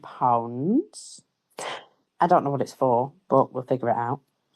I might have sent you the details, actually, FireFella, of what it was for. One of those things that I sent you. Right. Do you want me to Maybe. say it?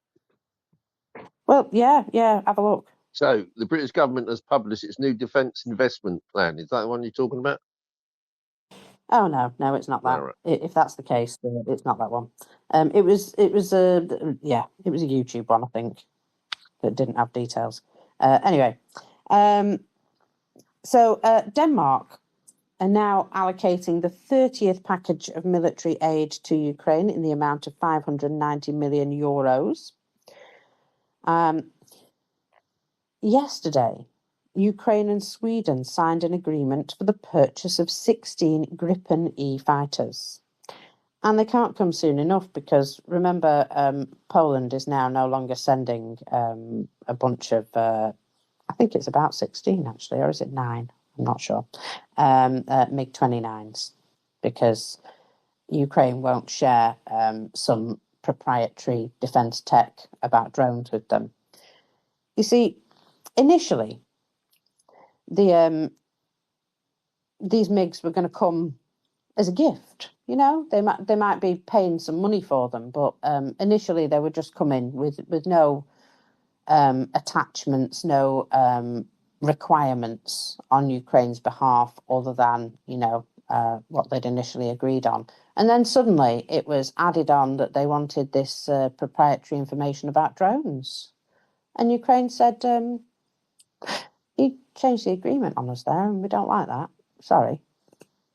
And also, we'll share that information with you as and when we're ready. Thanks. And so Poland said, oh, you're not getting them then. So basically just blackmailing the victim of a crime. That's nice, isn't it?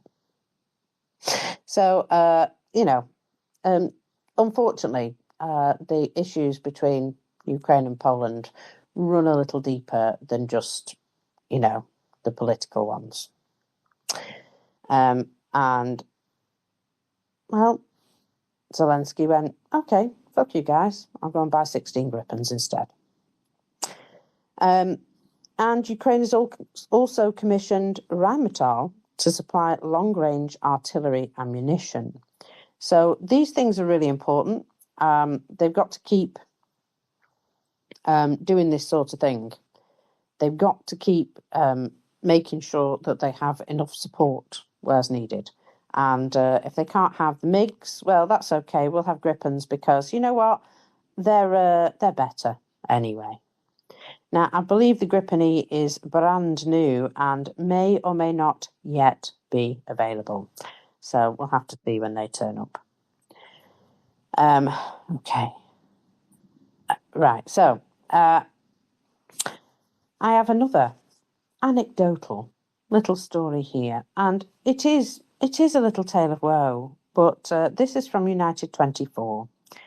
And this is a Russian teacher, and she has been sent to Mariupol to re-educate the children.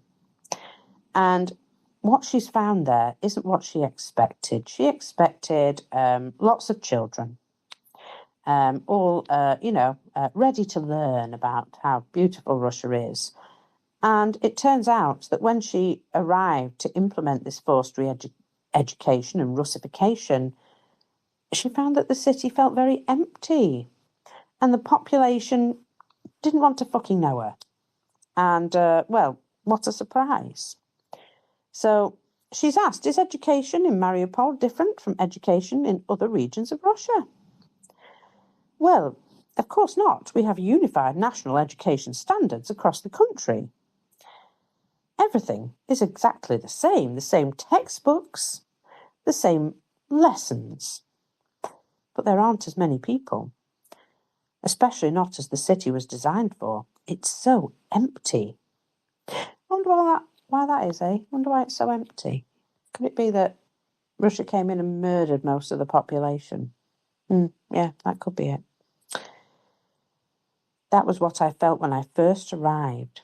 It seemed to me that the place was empty when I first arrived. And the locals say there used to be many more people there. Yes, I wonder where they went. Not for money, not for a bigger living space, or any of that did I come here.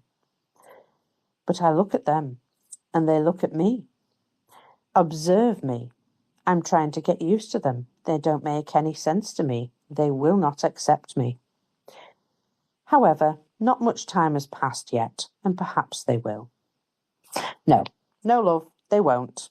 They look at you and they think, you're a fucking orc, piss off. They don't like you because you're an invader trying to brainwash their children. And because, as one of the invaders who murdered most of people's families, you're never going to be accepted. But it's amazing how she just has this complete, mental disconnect from what's happened there with regards to, who did it. I wonder why Mariupol is so empty. Look it up, love. You'll find out. Dutch guy, hello. Go on. Hello. Yeah, it's just that was a quite happy hello, but of course, if you look at the satellite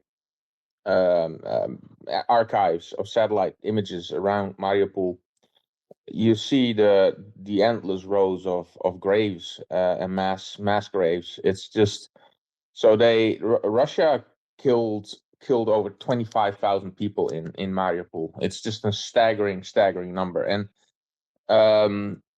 beginning of this year or last year, they started to try and bulldoze over the graves, try to hide what they did.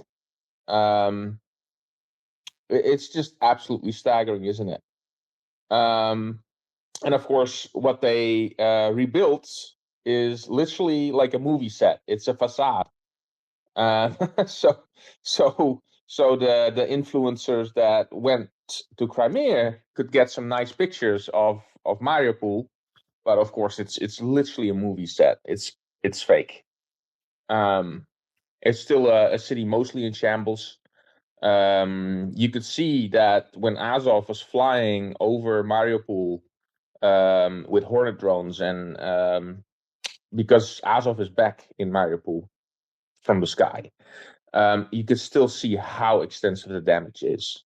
It's absolutely staggering. On the MiG-29s, I'm actually pretty shocked. I thought that was a done deal. That's pretty catastrophic for Poland to come back at their words like that. And I might say, despite the maintenance over the years, they got these MiG-29s gifted from Eastern Germany. They paid 1 Reichsmark per MiG to get these planes. They basically got them for free. Of course, they put in maintenance, but yeah, it's absolutely staggering. Ukraine is getting the Gripens, but the E's are still they're on the booking order. They're gonna get made, but as it seems now, the Ukrainian Air Force is getting their E's. Then they swap their C and D's to Ukraine when they get backfilled. So we can see transfers this year already. You have the older variants, but those are a bit, they need much maintenance, so it's much better to swap out rolling stock, as they say. But yeah, it's a much better option than the MiG-29. But yeah, it's quite telling that Poland is switching, and they're starting to see Ukraine as a competitor, because they have been seen as the Europe, like the emerging engine of Europe, and they're afraid for competition. It's absolutely staggering, but you can see it happening. You can see it shifting. I have to say, of course, around the return of the White Eagle, this was a big Russian psyop as well, very successful psyop. Because when you confront some of these accounts about Bucha, that was just a few hours ago, they start all kinds of pro-Russian trope. So, of course, there's an element like that in Poland. It's quite big. The nationalists are quite extreme. But I think the biggest enemy of the Poles are the Poles themselves. They're making it incredibly hard on themselves in the near future if they go down this course much longer. So we'll see what's going to happen. Ukraine is going to go on regardless, and I think with the Gripens, and especially with what comes with the Gripen, which is the mobile infrastructure, and of course the Meteor missile. They can do some serious harm to Russian aviation, and especially against the glide bomb campaign that is, of course, hitting Kharkiv so hard right now, for instance. So I really hope to see some big changes ahead. Oh, Mockers is gone. Thank you, Just. You got your hand up. Go ahead. I am assuming if they could place an, like, first of all, because I have questions. They did place an order of, I don't remember how many Gripen E that they signed here in Uppsala, Zelensky and Kristersson. So that was like one batch, and then that was said that we were going to replace as soon as Sweden gets their Gripen E, we will replace them and send the ones that were taken out of the Swedish Air Force over to Ukraine. And when I was looking at that deal back then, which was not that long ago, it seemed like the purchase was the way to get the approval of the transfer of the donation as well, because we're not going to use them. It's better that they're being put to use. And if you approve the sale, then you should be able to approve the donation as well. So I think that was like the back door into being able to donate Gripen at all to Ukraine. But I'm wondering, is the order now for 36 or is it just the 16? Because I believe they purchased 20 back then. So that would take the total up to 36 Gripen E and or F. Both Gripen E and F. F is a two-seater and E is a single-seater. And back then, both Zelensky and Kristersson said that they will be transferred at the beginning of next year in 2027. Like that was what they thought that the window was where they can get the C and Ds that we're gonna get, that we're decommissioning from the Swedish Air Force. Either way, I'm actually super happy. And they were talking about transferring 15 to Ukraine of the C 16. and D. 16 right away, a full squadron. Was it 16 and not 15 of the C and D? Right, and that's, yes, 16 is a full squadron, and that's good news. So the best news about this, of course, is they've actually inked the deal, because if you've bought and sold anything large, house or anything larger than that, you know that actually inking the deal kicks off a whole bunch of things of physically actually happening now. So delivery will probably start quietly before we even hear about it, which is the Swedish way. Well, not only that, it's also a way to preserve like the safe transfer of the items, like whatever they're sending. We're not going to know that they are in Ukraine until we start seeing a pattern that becomes undeniable, and then obviously the thing that nobody, well, except me, talks about is the engine of Gripen is actually quite distinct. The sound is really distinct. I live really close to Arlanda Airport, and I also live close to an Air Force base, and I can tell because the planes actually fly overhead when they come in for landing into Arlanda Airport, and I can tell the difference between Gripen and the regular planes, because Yeah, totally. it has a very unique Well, whine. just like the missiles, right? Missiles and drones and Gripens and F-16s, they all have their distinctive signature coming and going, and once you hear them enough times, you can definitely tell. Yeah, and I've always lived, well, not always, because there's been a few years where I did not live in either Uppsala or near another Air Force base, but I am really used to hearing the sound. And it's really funny because I can hear your brain does marvelous things and it filters out like unnecessary information, I guess you could say.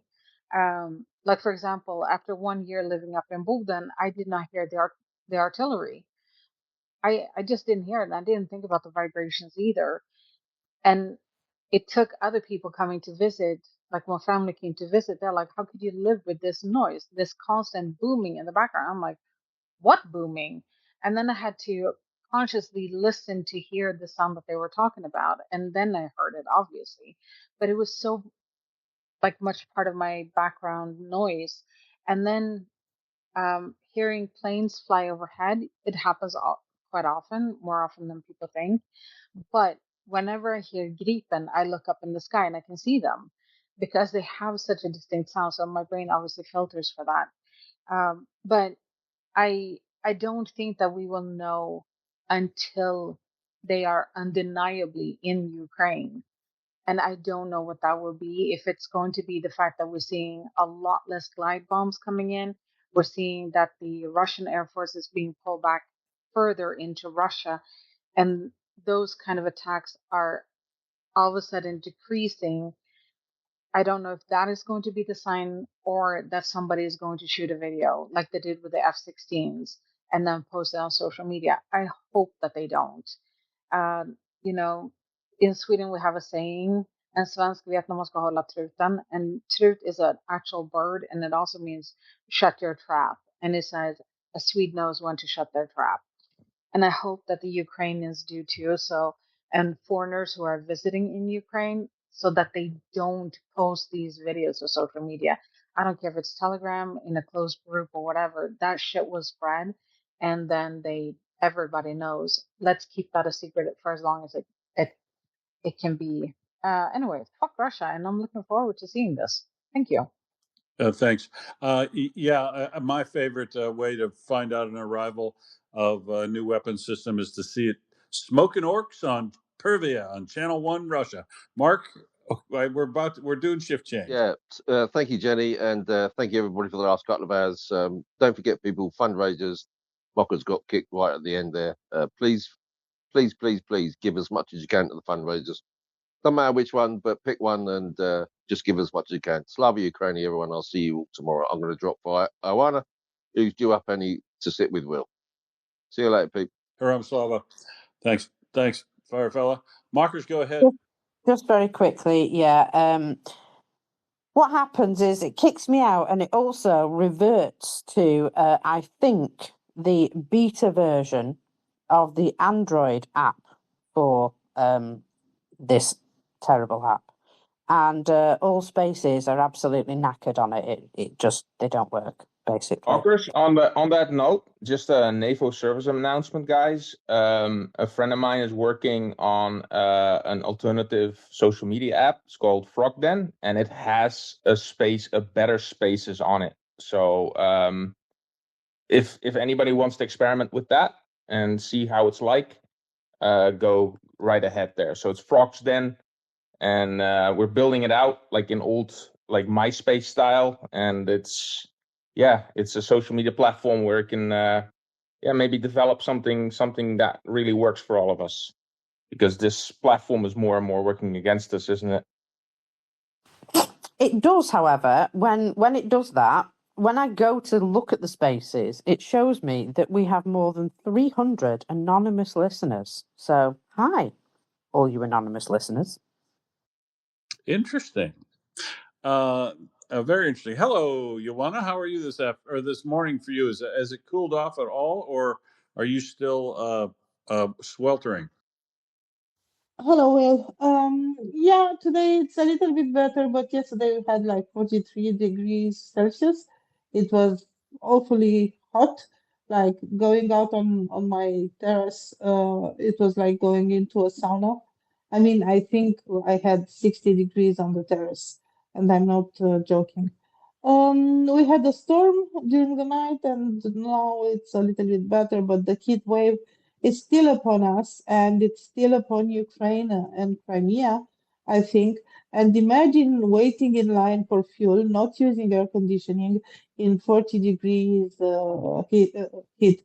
I mean, we had some experiences where waiting for the No, border thank you. crossing. Sounds like the 1970s to me. Yeah, exactly. I mean, it's unsurvivable. We had this experience waiting for the border crossing to Greece before Romania was in Schengen, waiting for an hour or so because it's really crowded in the summer. And if you don't use air conditioning in 5 minutes in the car, you get cooked. And imagine that you can't use air conditioning because you don't have fuel. So you can't afford to consume the fuel for air conditioning. And yeah, it's it's an experience. Other than that, Will, I have to confess I'm utterly unprepared. I will be looking for news, but it's quite a hectic period right now for me because my kid has important exams for his academic life, and yeah, we were all over the place in all directions. I was looking in Commerzant a little bit to see the news from the other side, and I do have some bits and pieces, but I rely upon you to give me the booms because I know that there are booms. So back to you, Will. Yeah, I mean, Mockers would have covered a lot of the booms, I imagine. Uh, uh, but of course, there are things we're getting damage assessments through, as well as currently new booms, booms that we knew about and booms we didn't know about. For instance, the Penza military industry, the factory that produces, these are this is the pressure electrical type equipment, a little transducers and stuff that produce signals behind the scenes. Like if you have a pitot tube on a plane or a missile, this factory makes electromechanical devices, micro ones that make a reading, diagnostic and information about how fast you're traveling and all that for planes. And not everybody makes those. Very specialized factory. I thought maybe this was the initial reports were that it was the bearing factory, the roller bearing factory in Penza, and I thought, oh, well, that's good.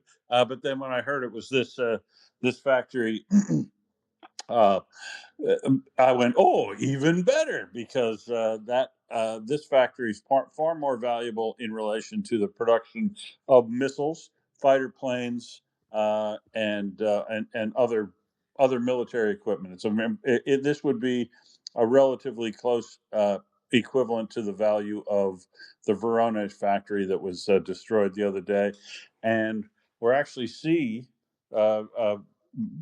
Detail of that strike the other day that I put a link to in the nest.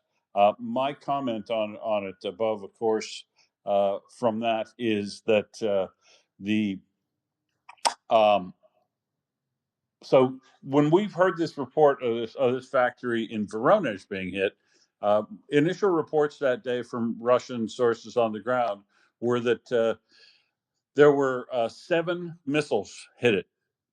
Seven. They heard the arrival of 7 weapons, and Yeah, if we heard that, I'm looking at the damage assessment here on the video or on the uh, report from NOAA reports, and the video really good clear satellite photos. I see 6 holes through the 2 buildings. So I don't know where the 7th strike is. Maybe it went through one of the other previous holes, but it looks like 6 at least out of 7 hit here. And the uh, TASS reported, and they put up posters, a poster of 6 people that died in this. Initially, there were on the ground reports 7. Then it came out from TASS that it was 6, and 6 is what it's remained up until today, where I also put a vox pop of a guy up in the nest, a video report from the ground, a guy, who's making a complaint video that you see outside the factory, that there are flowers laid all around the border of that factory, as well as some at the front gate. Whether it's for 6 or more, I don't know. I don't really know. But the guy mentioned he's very indignant about it. And he's very indignant about the fact that the state, the administration and TASS have only said 6 dead, when he said there are known to be 300 dead. So big difference between 6 and 300. Who knows where the number is? But if you see those 6 holes in the top of those 2 roofs, and you know what they those buildings look like from the side, would be easy to imagine dozens of people killed and injured for sure. So I don't know that I'll land at 300, but I think it's highly likely there were more than 6 killed in that factory. And then, of course, the ethical questions that rise up around that, where people go, oh, well, you just killed 100 civilians, say, whatever. Those 100 civilians, or how many ever civilians died, they died in a very specialized weapons component factory, as did the people in Penza today, if there's a similar complaint, as will the parents of the children in Yelabuga, when that factory is eventually hit. But I'll remind you, they're all working on defense-related material that every single one of them would know are used as components in Russia's murder-death weapons. So no sympathy should be granted. And Russia is responsible for the hiring of children, underage children, at the factory in Yelabuga. So any of those children that die as collateral damage, that responsibility is squarely on the shoulders of Russia. And I'll just reiterate that I hope all of these strikes happen at shift change, so that we can get as many of them as possible, because skilled technicians, whether they're 15 or 80 years old, in Russia, are doing a lot of damage inside Ukraine, and they will not be missed by this reporter of information. Ioana, the Penza factory looks like Yeah, a so very similar strike.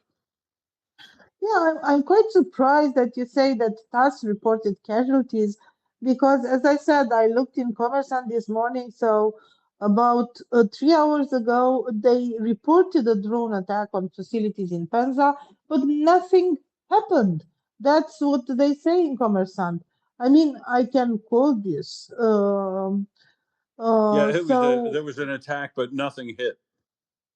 yeah, no Don't mind that casualties smoke. reported.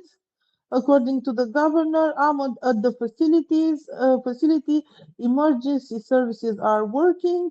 He did not specify what facility, and just a drone attack, some debris, and damage to a power line, and unfinished building. So that's what they report in Commerçant, and also that there were restrictions on Penza Airport. So basically, they are not reporting casualties, but they say that emergency services are working. So that's quite curious that TASS actually reported some casualties.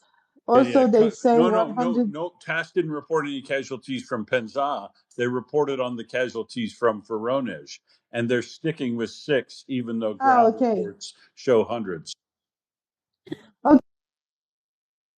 Penza, they'll develop some similar lie, but we'll wait to see what happens in relation to that once they finally are nailed down and have to admit that some of the debris, if you will, made it to the ground, or made it to that factory, and caused the fire that we can obviously see before our eyes. They'll eventually try to wear us down with changes in the story until we move on to something else, which is fine, because they're missing those 100 or 200 or 5 or 2. They're missing the factory workers, not us. And we know it's a successful strike, is all I want to know. And the satellite photo show that so incredibly well that there's no doubt about it. Now, Yeah, so now they say a power line and an unfinished building. I bet with you that the building is pretty much unfinished right now. It wasn't before, but now it's unfinished. yeah. Now it's doing some renovations. So Yeah, so overall, they report 179 drones over Russia yesterday, during the night. And there is a news from a few minutes ago that there is a drone attack on Moscow. So this is maybe to monitor, because we might have a new drone attack right now on Moscow. 6 drones were shot. So this is a news from 20 minutes ago. 6 drones shot down, approaching Moscow. yeah, there we go. I don't think there was damage or an explosion in Moscow yesterday, but not nothing today so far. So that's great to hear. But when you get a second, listen to the video in the Stratcom, the Spravdi Stratcom message in the far left of the nest has the video of the guy walking around talking about that strike in Voronezh. So clearly, I think there's some cover up going on there on the damage, and that's just typical of Russia. Now, I'm sure you've seen it before. I'm sure you've talked about it before. I've watched it probably 40 times, but just in case you missed it, I put the new latest follow-up video of both of two of the 3 flamingos coming in hitting that factory in Volgograd the other day, which also, let's hope, was at shift change. So a very 4:00 in the morning, lovely way to start the morning there. Let's hope shift change was at 3:30. I have, sorry, Will. I have something, a new region that I didn't know about, mentioned in the Commerçant. Sorry, I lost the thing. Budianov or something like this. They said again that no, Budionovsk. Drones attacked the industrial zone in Budionovsk. No injuries, no damage. Emergency services working, debris field, no fly alert, and so on. Apparently, I don't know exactly, because afterwards they say Stavropol Cry. So yeah, do you know something about Budionnovsk and what might be there in industrial zone?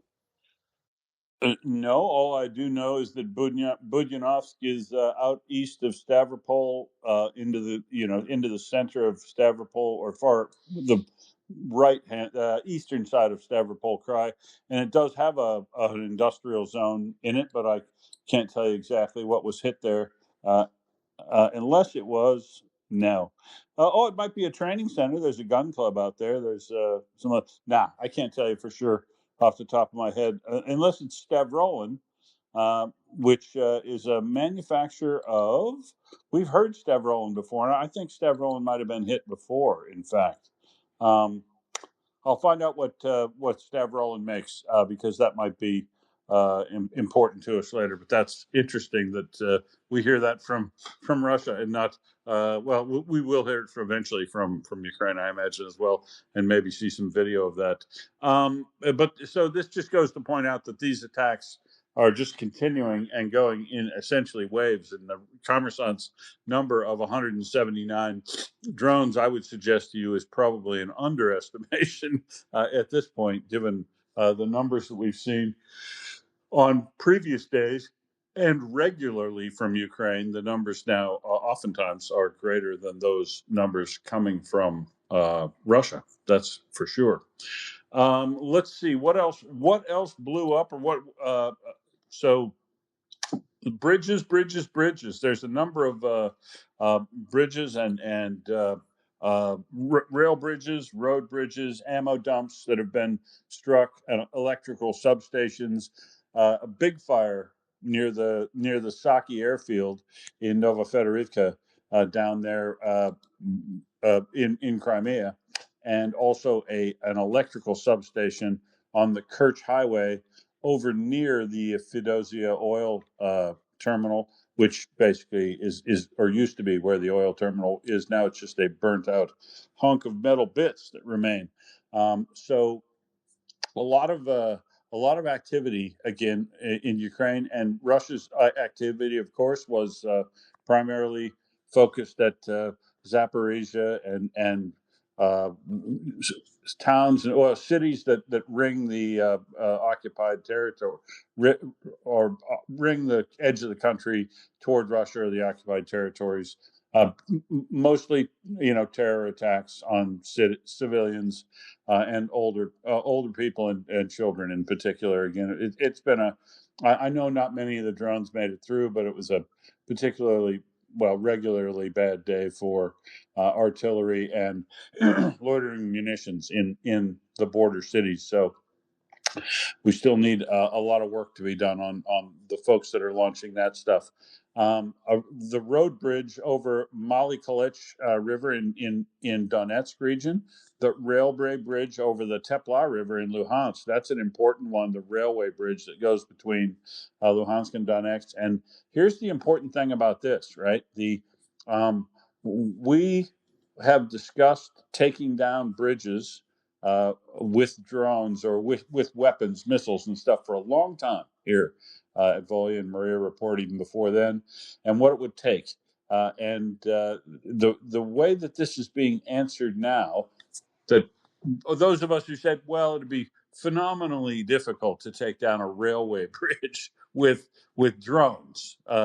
And Ukraine answered, yeah, but what if I brought 30 of them in one go, right?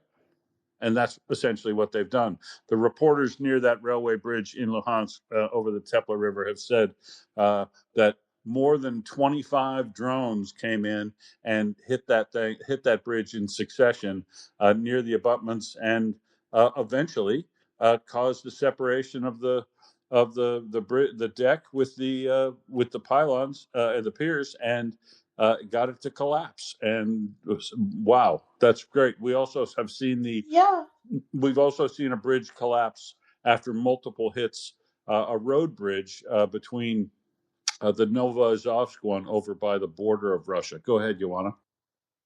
yeah, I'm not an expert, of course, but it seems to me that Ukraine made some progress with directional charges, because these hits on bridges are much more significant right now than they were before, and it's consistent with some kind of shaped charge or something like this. Yeah, they're Because have doing a you really seen? good job of puncturing, aren't they? Yeah, exactly. So I think they managed to do some progress with this, and they are using shape charges, and they do damage. It's very difficult to damage a bridge with a drone, indeed, but actually they managed to do so. So yeah, that's impressive. It is. A third bridge was struck at Novo Chertuvate in Donetsk. The A fuel and lubricants warehouse in Melitopol was hit. 3 enemy logistics warehouses in the Kripka district of Kursk. That's good news. Kursk being hit. Rivnopol in Donetsk was hit, and Novo Yehorivka in the Kharkiv region, district in Kharkiv region. In addition to that, UAV control points were struck in Grozovny, Zalichny, and both those districts are in Zaporizhia, and Udachny, Novoalexandrivka in the Pokrovsk and Donetsk region. So it's good news. I mean, a lot of strikes continuing to go on, whether they are strategic or they are in the temporarily occupied territories, and the numbers count suggests that it was a pretty regular service as far as striking locally as well. The one now I want to. Do you know Italian, Ioana? Do you speak Italian? I don't really speak, but I can understand if it's written Well, and good. even spoken. Well, good, because there's a really good video that you should watch up in the next of a journalist talking to I think we've heard of Senator Carlo Calendra before, but if you want to learn Italian, there's a really good, very quickly you can see in his answer the way to call someone scum in Italian, and it's a thing of beauty. I commit that video for everybody to watch it. It's a very short Q&A. She asks the question, he answers, and he perfectly calls Zakharova scum. And you'll want to hear that. It's worth your time.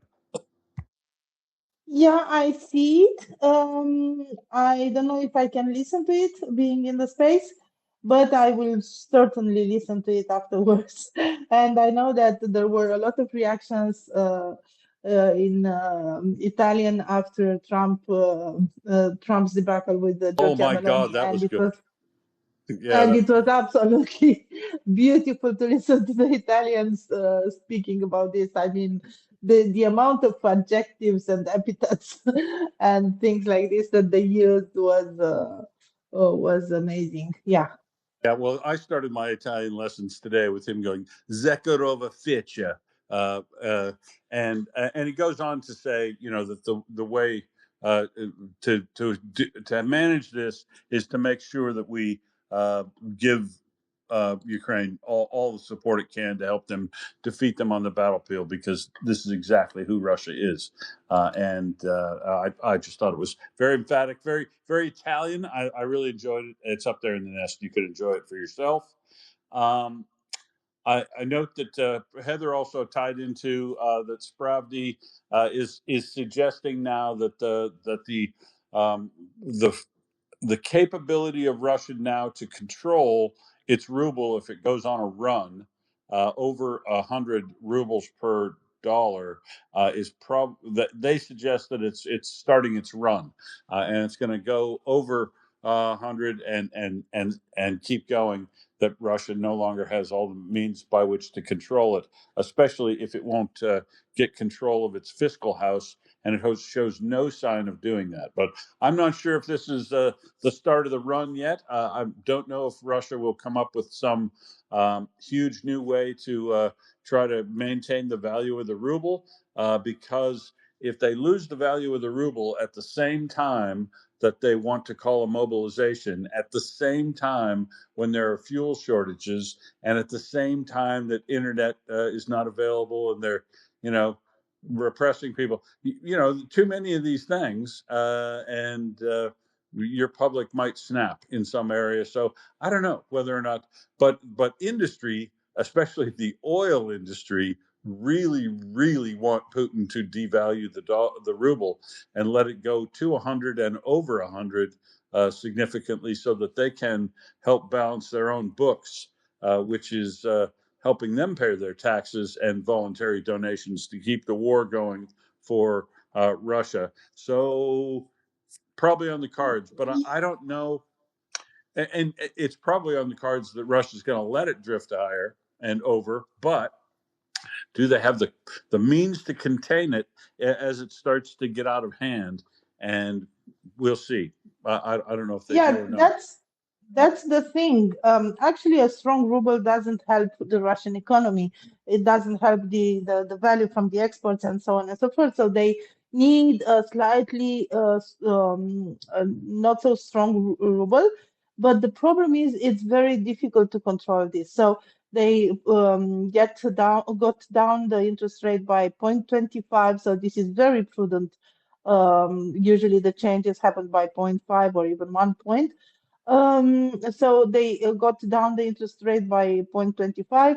This will allow for some inflation, but of course, because industrial production is down, it might be deflation. We don't know for sure, because it's very difficult to assess the state of Russian economy, because they don't really publish statistics, and what they publish is like censored or doctored. But to my point, they may allow for some inflation in order to lower the value of the ruble a little bit, because it really doesn't help them to have a strong ruble. The problem is how you control this afterwards, because we have seen already kind of a start of a bank run from the people. People began to withdraw a lot of money from the banks. Russia is even considering the possibility of confiscating or taking some money from the population on the pretext of bonds or whatever it is, just to have more money for the budget. So if they don't manage to control the ruble and we get into escalatory inflation, it will be very difficult, especially if you mentioned, as you mentioned, if there is mobilization and things like this. I mean, two problems for the population at the same time is a lot to manage. And I have seen in Commerçant they had an article about the interest rate, which was like the interest rate may go down, but may go up.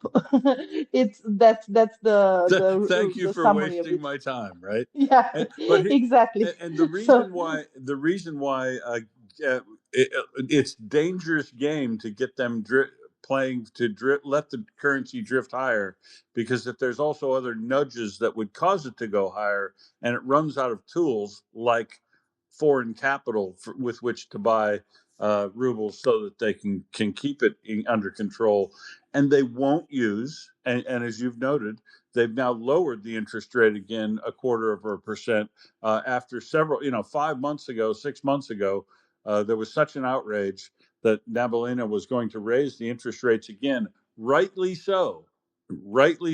Because there's nobody who's looking at surrogates or actually building a basket of goods for the common person in Russia that is not saying that inflation is running someplace between 15 and 30%, not not somewhere down at 10 or 7 or 8 or wherever they say it is. And this is the key. The interest rate that you're using to control inflation is usually just a few percentage points away from where your inflation rate is, so that you can drive it in the right direction but not overcorrect.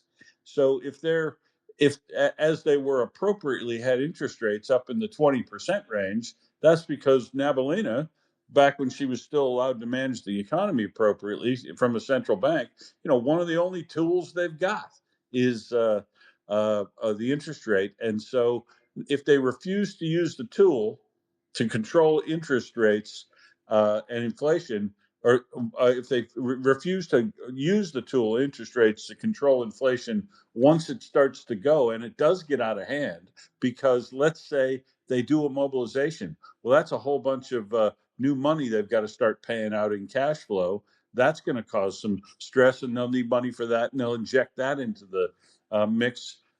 They're having trouble even selling their own bonds within the people they know who are going to buy them now, which are the big banks. And they had to withdraw their last bond issuance, the OF said, about a week ago, and because the interest rate was going over 16% and wasn't getting any take-ups above that, and they just said, we can't, we've got to pull this back. We'll do it at a different time. The timing wasn't good. Somebody had a cold, whatever.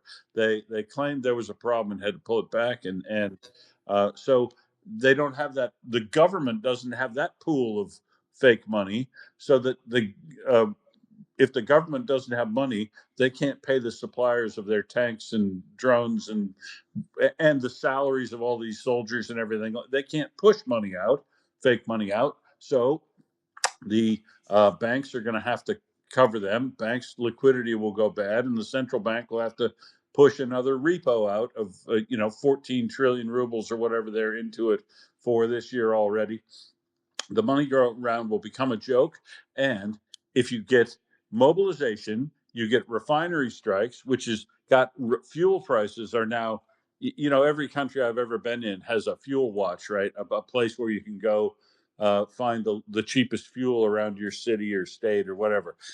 That's now illegal in Russia. Those numbers are no longer allowed to be published as of yesterday. And if inflation, if fuel price inflation is going to impact food inflation and all kinds of other inflations other than just fuel, multiple knock-on effects magnifying that. And they do a mobilization, going to have to pay a whole bunch of new salaries and allotments to those people. And they have any other problem, inflation could really, really start to spiral out of hand. And if that does, and they won't use the tools, then we move from inflation to hyperinflation, and people are already getting ready for that, as you mentioned, Ioana, with 550 billion rubles pulled out of the banks last month, and we're well past. I think in 5 months of this year, people had withdrawn more money from the banks than they had in the full previous year, which was larger than the year before that, which was larger than the year before that. People are just not putting their money in banks these days, and you've got all these. You've got all the influencers, financial influencers in Russia, trying to say, well, you shouldn't. It's a bad idea to take your money out of the banks. A terrible idea to hold cash and close accounts or whatever, because you're not getting that interest, that juicy 14% interest or 13% interest that they're offering on your savings accounts. The thing is, when you get this close to financial disaster and people start sensing it, they don't give a shit about what the interest rates is. They want to know if their nest egg, the principal of their account, is going to get lost, because in 1998 they did have a bunch of banks, major banks in Russia, collapse, and a lot of people did lose their actual nest egg. So Russians are particularly acutely aware of what bank failures can do to their nest egg of money that's just sitting there not doing anything. Did you hear the communists earlier this week, Ioana, who were dropping truth bombs? They talked about people's money in the bank be sitting there not doing anything useful, so the government should confiscate it. They might not have to confiscate it because inflation might just eat it all up first. No, I didn't see that, but I will search for it. Yeah, the problem is, even with the juicy interest, as you call it, if the inflation is higher than the interest, and it probably is because the interest rate is established by the bank, and it's quite yeah,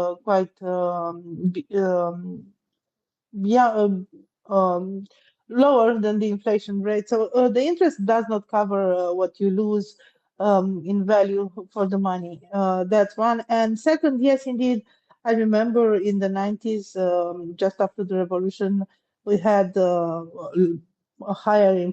very high inflation rate. And almost all the population had some deposits in bank. There was like a special deposit for getting a car, a Dacia car, and many of the people had almost the full amount to buy a car, and those money were lost. I mean, a lot of people lost their money because of the inflation and so on. So I understand this feeling of reluctancy of the people to keep the money in bank, hoping to have some interest when we have this inflationary pressure and this instability and the population for the government, the possibility for the government to seize the population money. So yeah, back to you. Yeah, Karen, go ahead. Well, you know something, the state of Russia's economy makes me wonder about this report from Sweden's Parliamentary Defense Committee that Militarny published an article about the middle of this month. According to this report from the Parliamentary Defense Committee, they're expecting an attack on NATO member states relatively soon to test the alliance's solidarity. They're having problems enough maintaining the war in Ukraine. And I'm wondering where they're going to get the money and the people to provoke NATO states. Yeah, that was a good question, isn't it? I've heard people jokingly say, Karen, with what army? Yeah, really. But another thing, too, was kind of interesting. And this is a different story, broke from Militarny, but it was still talking about defending the Baltic states and defending NATO countries in Europe. Well, as you know, Christopher Donahue is a general that has been ousted because he offended Pete Hegseth. And there's a lot of consternation about this all through all through the armed forces, and particularly the Army, because of this. Well, he made a final speech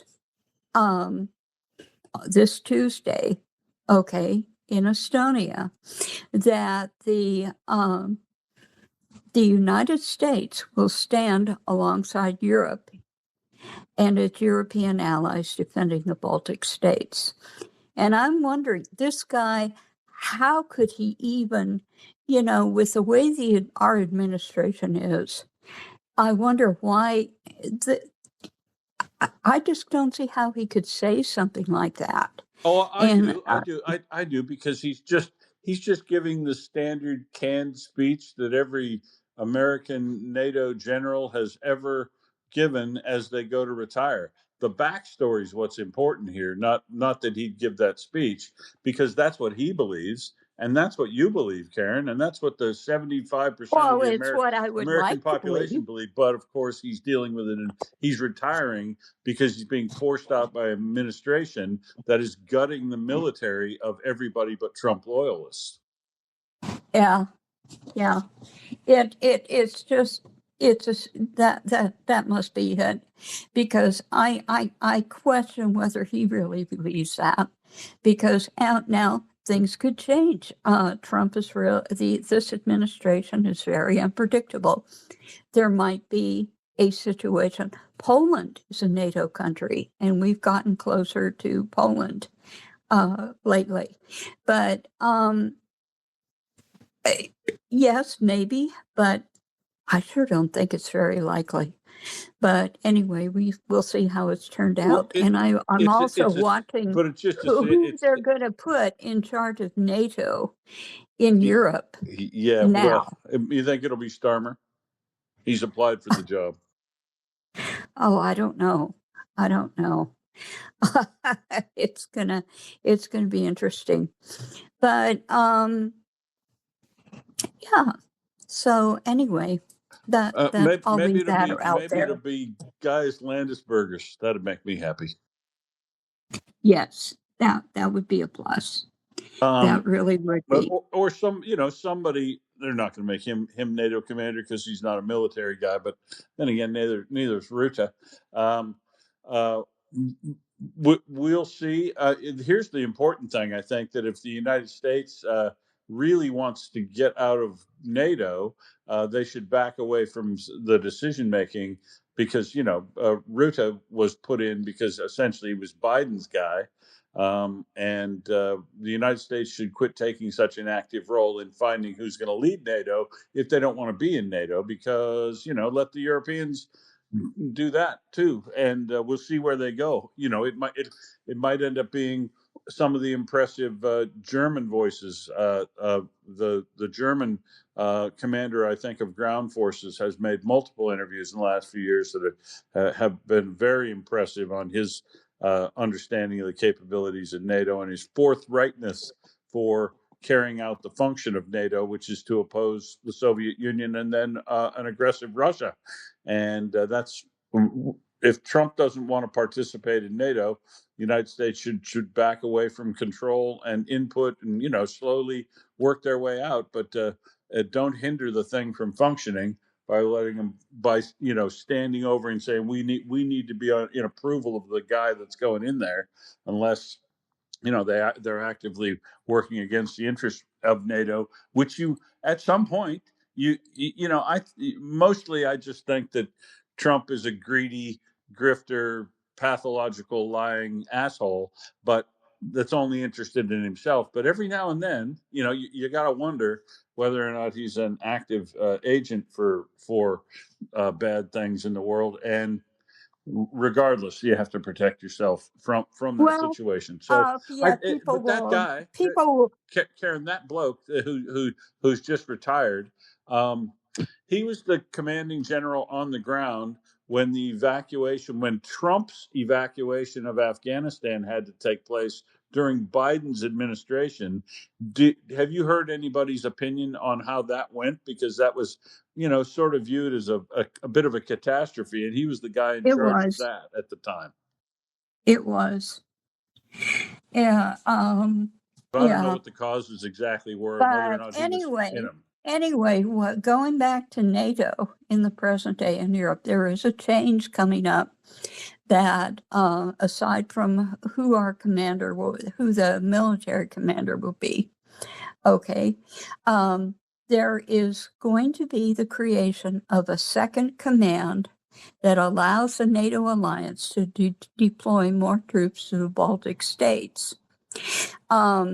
In late May 2026, Germany and Netherlands, in coordination with NATO, agreed to establish a multinational German-Dutch corps to defend Latvia and Estonia. Okay, and the formation of this new command will allow NATO to deploy a rather large number of troops. According to this area's vulnerability. So this is going to be interesting because the way it's going to be set up is NATO will have two commands. This will be a second NATO. So I can see NATO splitting and in a sense, in a way, and maybe just to keep the Americans in. What do you think? So I don't know. I don't think there is. That's not a true split. That is a sub command to make sure the preparation in those areas is sound. I don't know exactly what's going to happen in NATO, but it clearly looks like if this current administration gets its way, they will be quietly quitting from NATO and as I say, either hopefully not actively diminishing the capabilities of the thing as they go, because the NATO can carry on without the United States. It won't be the organization it was before, but it also good luck America negotiating individual bilateral treaties for any force projection you want to do in Europe. So I think NATO will actually, much like birthright citizenship, and America will outlast Trump, and I think NATO will also outlast Trump, and the next Well, I will president send will you this likely. article because it is very Oh, interesting. I read it. Yeah, but go ahead. I read it. I think that the next president of the United States, unless it's J.D. Vance, will want to reengage more heavily with NATO, and hopefully want to return to playing most of what its traditional role was. But maybe not. I think we'll move on. We'll make Sweden the in charge of NATO. I think. Jenny. I wish I was. But then there would be a full-scale war in all of Europe if I was in charge of NATO, because I'd be like balls to the walls. Let's just, do away with this nonsense. Um, I think that the pressure on the U.S. will probably come from the actual industry, the factories, the different factories, because uh, much to his credit, Trump did push Europe to arm itself. I do believe that he thought that Europe would buy more stuff from the US, but the way that the US has acted when it comes to Ukraine and Russia's genocidal war on Ukraine, we have realized like, oh, they want to put restrictions on the way that we use their weapons. And that is so not okay. And so you're seeing a shift away from American products, and Europe is buying increasingly more stuff from other European factories.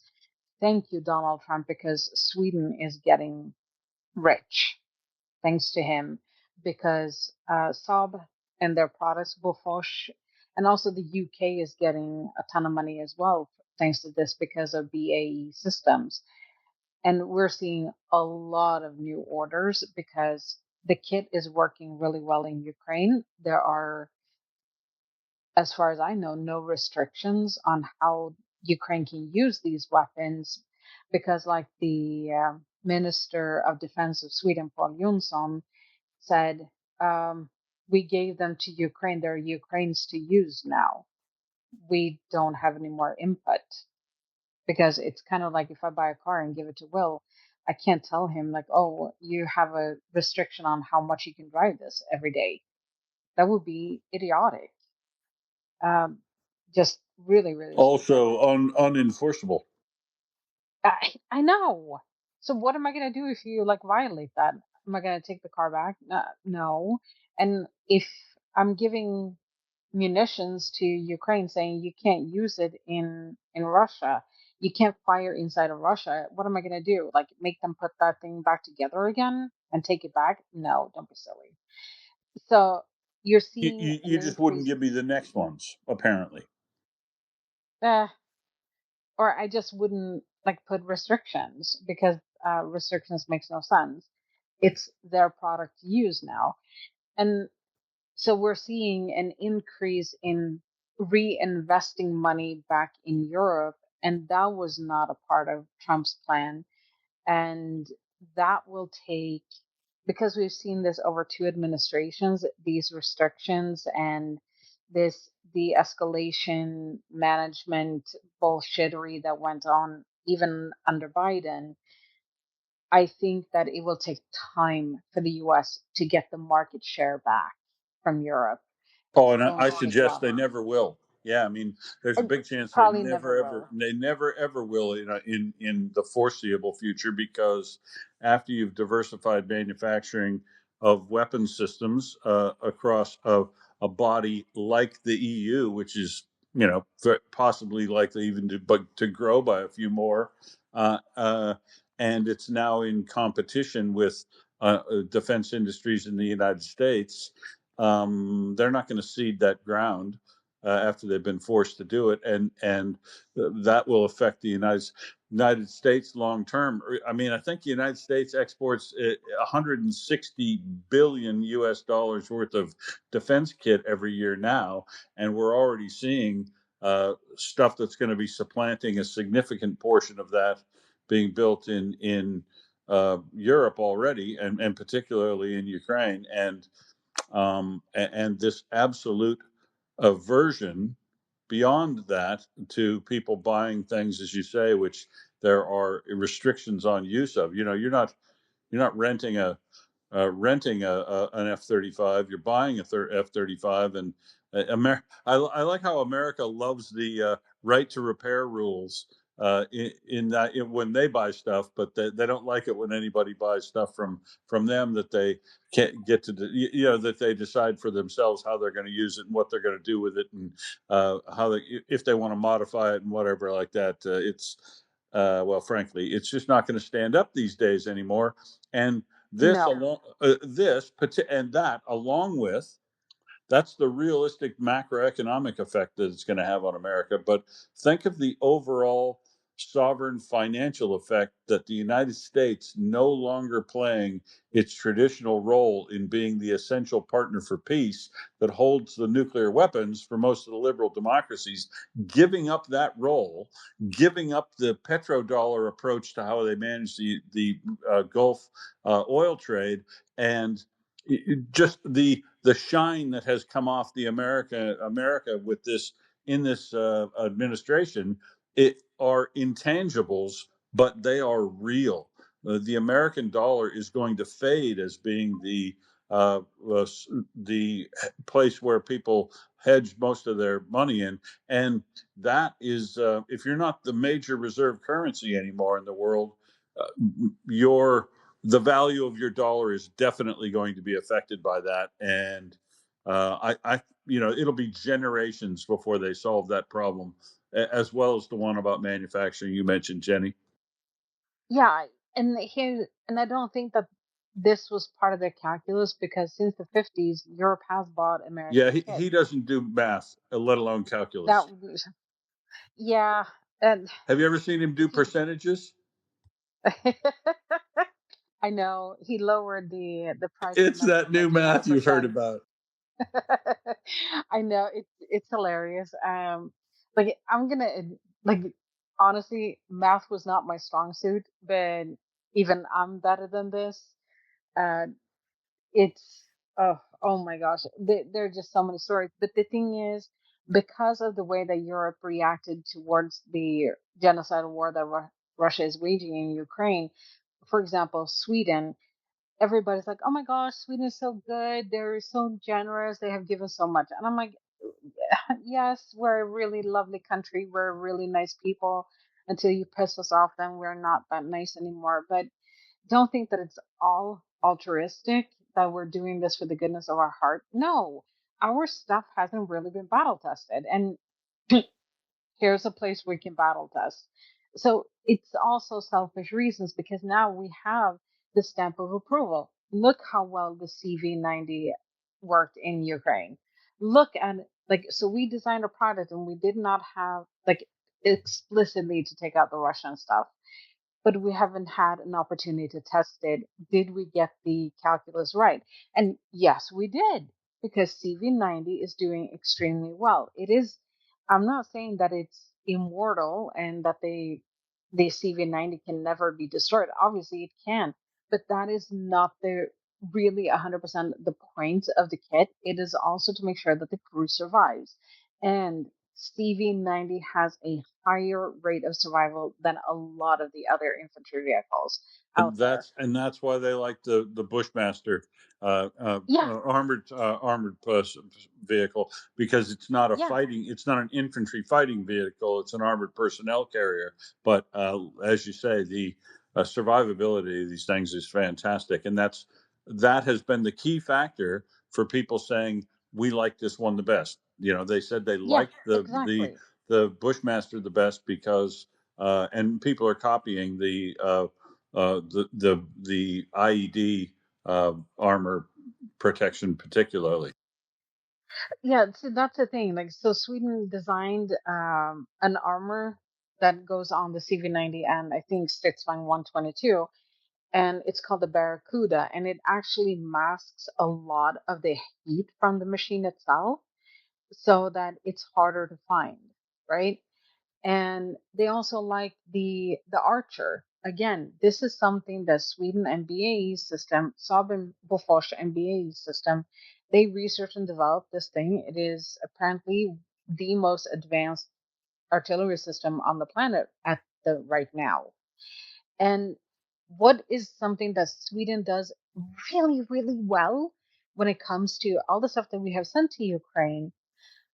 Ukrainians are giving feedback, and they're like, okay, this is really an awesome kit. It would be even better if you did this. And then Sweden, I think that we have switched up the CV90 twice in the past 4 years. We have made improvements based on the feedback back from the Ukrainians. Don't sit there and be butthurt when they're not going like, oh my gosh, this is the best thing ever. Nothing needs improving.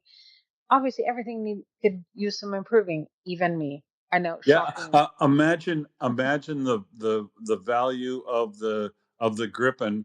How much more valuable that's going to be in comparison to other systems. Once we smoked our first VKS planes on it. I mean, you might win Thomas Yeah. Tyner over as a fan. Yeah, and that's the thing. Listen to the goddamn feedback, because they're not saying this to be mean or to trash your equipment that you're sending. They're saying this is a really great piece of kit and this is how you can make it even better. They're not doing it to shit on your product. And Sweden has apparently really taken this to heart, and that makes me really happy, because Sweden has understood you're not saying this to be mean or to shit on Sweden. You're saying this because this will make it even better. So this is what more countries should do. Send stuff there. Ukraine even has a program where if you develop something and you want to test it and you want to see if it works and you will actually listen to the feedback and not be a whiny little bitch, then send it to Ukraine. They have a program for it where they are willing to test out stuff, new stuff on the battlefield, and they will give you feedback. But you have to actually pay attention and not be a whiny little sniveling bitch. Anyways, as always, Makorsha, thank you. Thanks, Yanni. Peter, go ahead. Well, hi, and everybody else, obviously. Yeah, I mean, just talking about the EU, I think we have to look at what the EU's strengths are and what its weaknesses are. And we have to realize that the EU is basically a regulator. It's not a country, it's a regulator. And it's there to create a platform where independent countries can trade seamlessly between one and another. So it's a massive regulations. That is, in trade, that's its strength. It's like a giant supermarket with its buying capacity, etc. Its weakness is that it is not a country. And by that I mean that it's literally government by committee. And that is the worst you can ever have, especially in wartime. This government by committee means that everybody has a different opinion. Everybody, an idea that's put out is watered down or cancelled, and nothing gets done.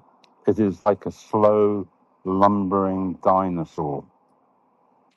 We had the ridiculous situation that in a democracy, that somebody like Orban in Hungary could block things which the EU wanted to do.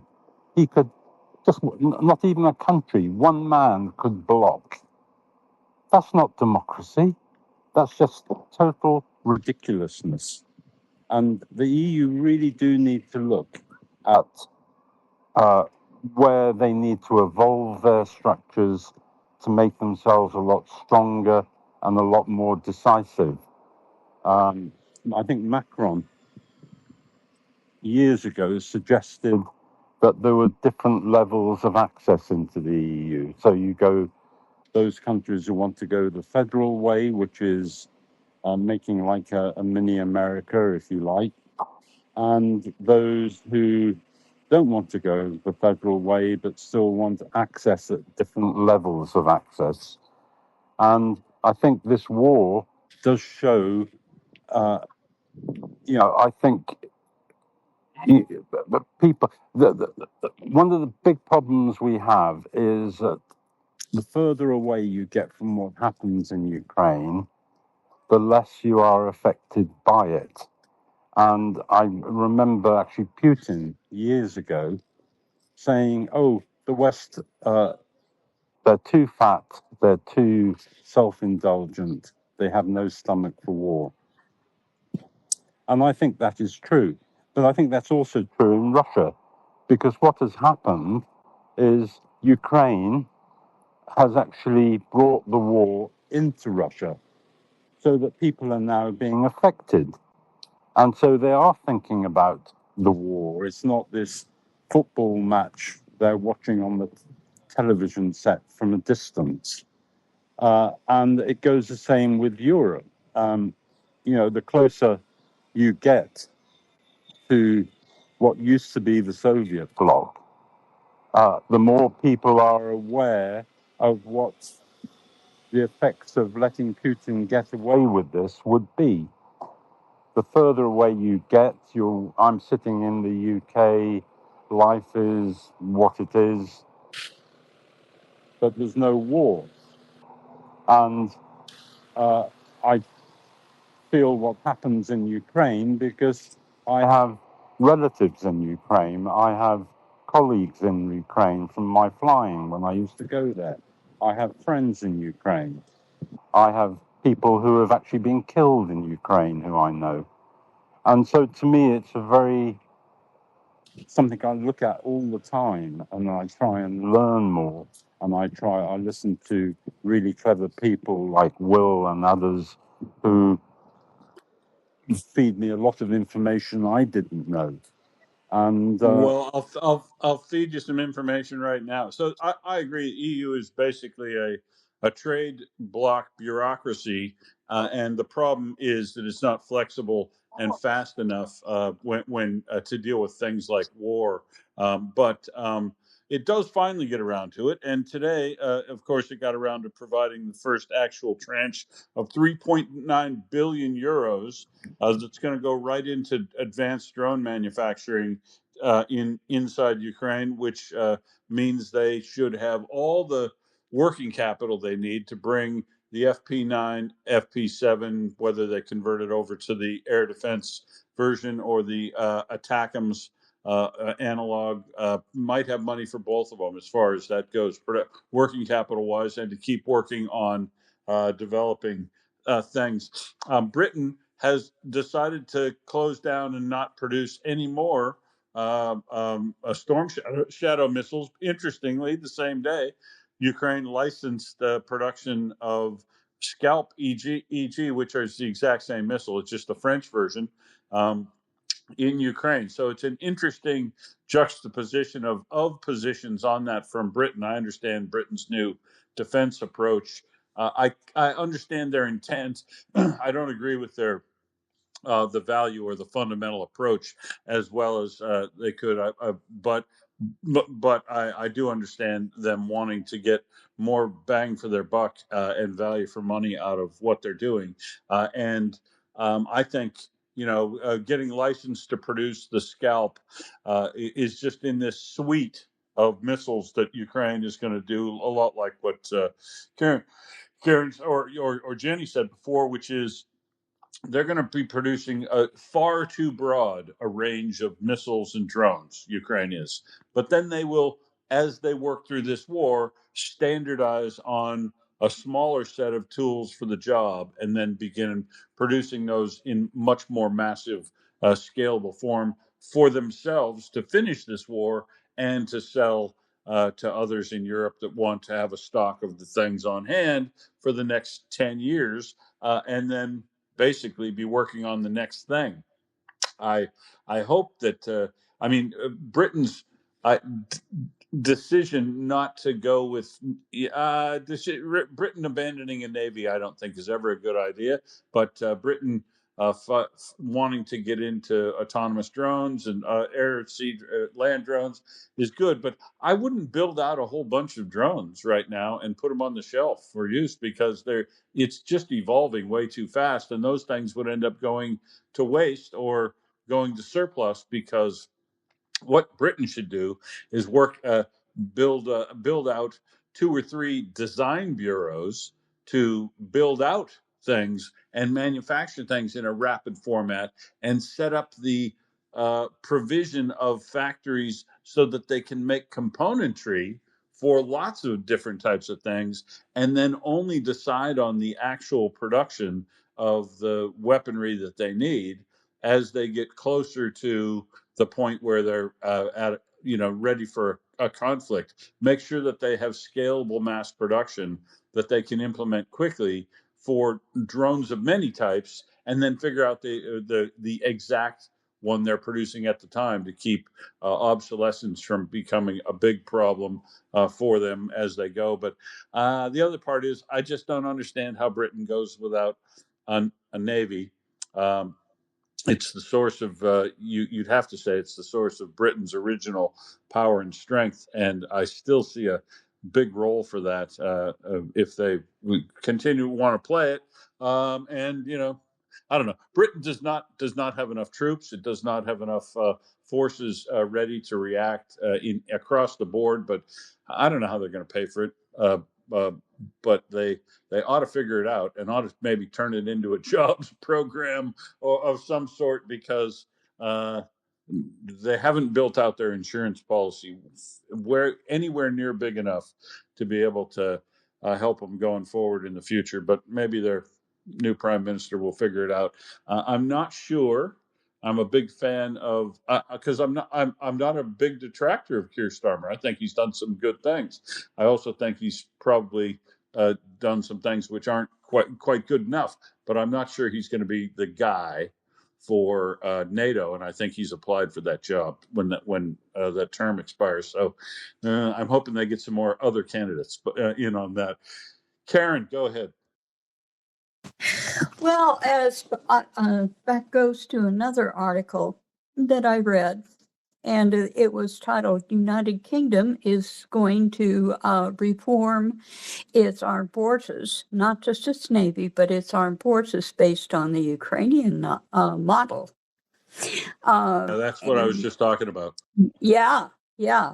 And while Keir Starmer is going to introduce these changes, it's going to be Burnham's, Andy Burnham's responsibility to implement it. So it's an interesting question whether you think Andy Burnham is really up to this task. I thought it was interesting. We'll see how he turns out. But also, you probably read this too, but in case you didn't, and I'm sure other people here haven't, as far as the missiles that the UK is going to continue to produce, they are going away from the Storm Shadow due to its high expense. Okay, and they're going to replace them with something called a crossbow missile. MGI's engineering with the Tiger Shark project, and Roton Aerospace with the Skylance missile. And so if these systems are intended to complement the UK's arsenal by creating a mix of highly precise missiles at a lower cost. Okay, but if anybody has a comment on those missiles, I like to hear about missile tech. So if anybody wants to elaborate on that, that would be very interesting. I'm not really. Those 3 missiles prototypes were designed or announced by Britain a couple of weeks ago, and we commented on them at the time. Cost, we'll see if they get there. Specs look okay for the things, but I have questions about the survivability of the crossbow in particular, and I don't think they should they shouldn't build and field a lot of these before they do that, get them into Ukraine and test them and make sure they're the right thing for the job. And then where they go from there, I don't know. But look, I think there is a tendency of governments now to think that it's time to replace what we've currently got totally with drones, which I don't think is the answer. And even Ukraine wouldn't say that. Certainly General Syrskyi isn't. He's saying what we've been saying. Once either side develops air superiority in this war right now in Ukraine, then the first person drone problem is going to get solved, and the glide bomb problem is going to get solved, right? As soon as you can establish air superiority. But getting to that point when, the design and development rate of fighter aircraft for Ukraine and the cost of doing that and the training times and everything, that is a long term project. But as soon as air superiority is reached, you're going to start to see armored fighting vehicles and tanks be very, very effective again in maneuver warfare on the battlefield. So I don't think it's time to say, as people who dip their toe in it for 1 second and then go, wow, those drones are doing so good. The idiots that said, like Elon Musk and fucking Colby Cheese in America, that we're going to replace all of our F-35s with drone swarms. You're going to lose the next war, is what you're saying, if you're going to do that, folks.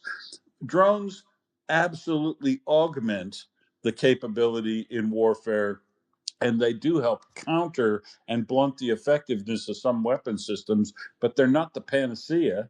And believe me, if Ukraine could have had air superiority by people ponying up F-35 fighters at the beginning of this war, or stepping in and saying, we're going to fly Sky Shield and help you build out your Air Force quickly so that Ukraine could have developed air superiority by this time, I pretty much guarantee you they'd have taken that. But given the situation we've got, you go to war with the intelligence, the innovation, the capabilities, the weapon systems you've got. Ukraine has revolutionized warfare here through the augmentation of air, land, and sea drones, and building out these prototypes so incredibly that they become this world power in these sorts of things. But those aren't going to win you a war all by themselves either. Eventually, you've got to have some manpower. You've got to have, and if you are able to establish air superiority, your tanks and armored fighting vehicles are going to become much, much more effective in combination with infantry and tanks, and you're going to see maneuver warfare again.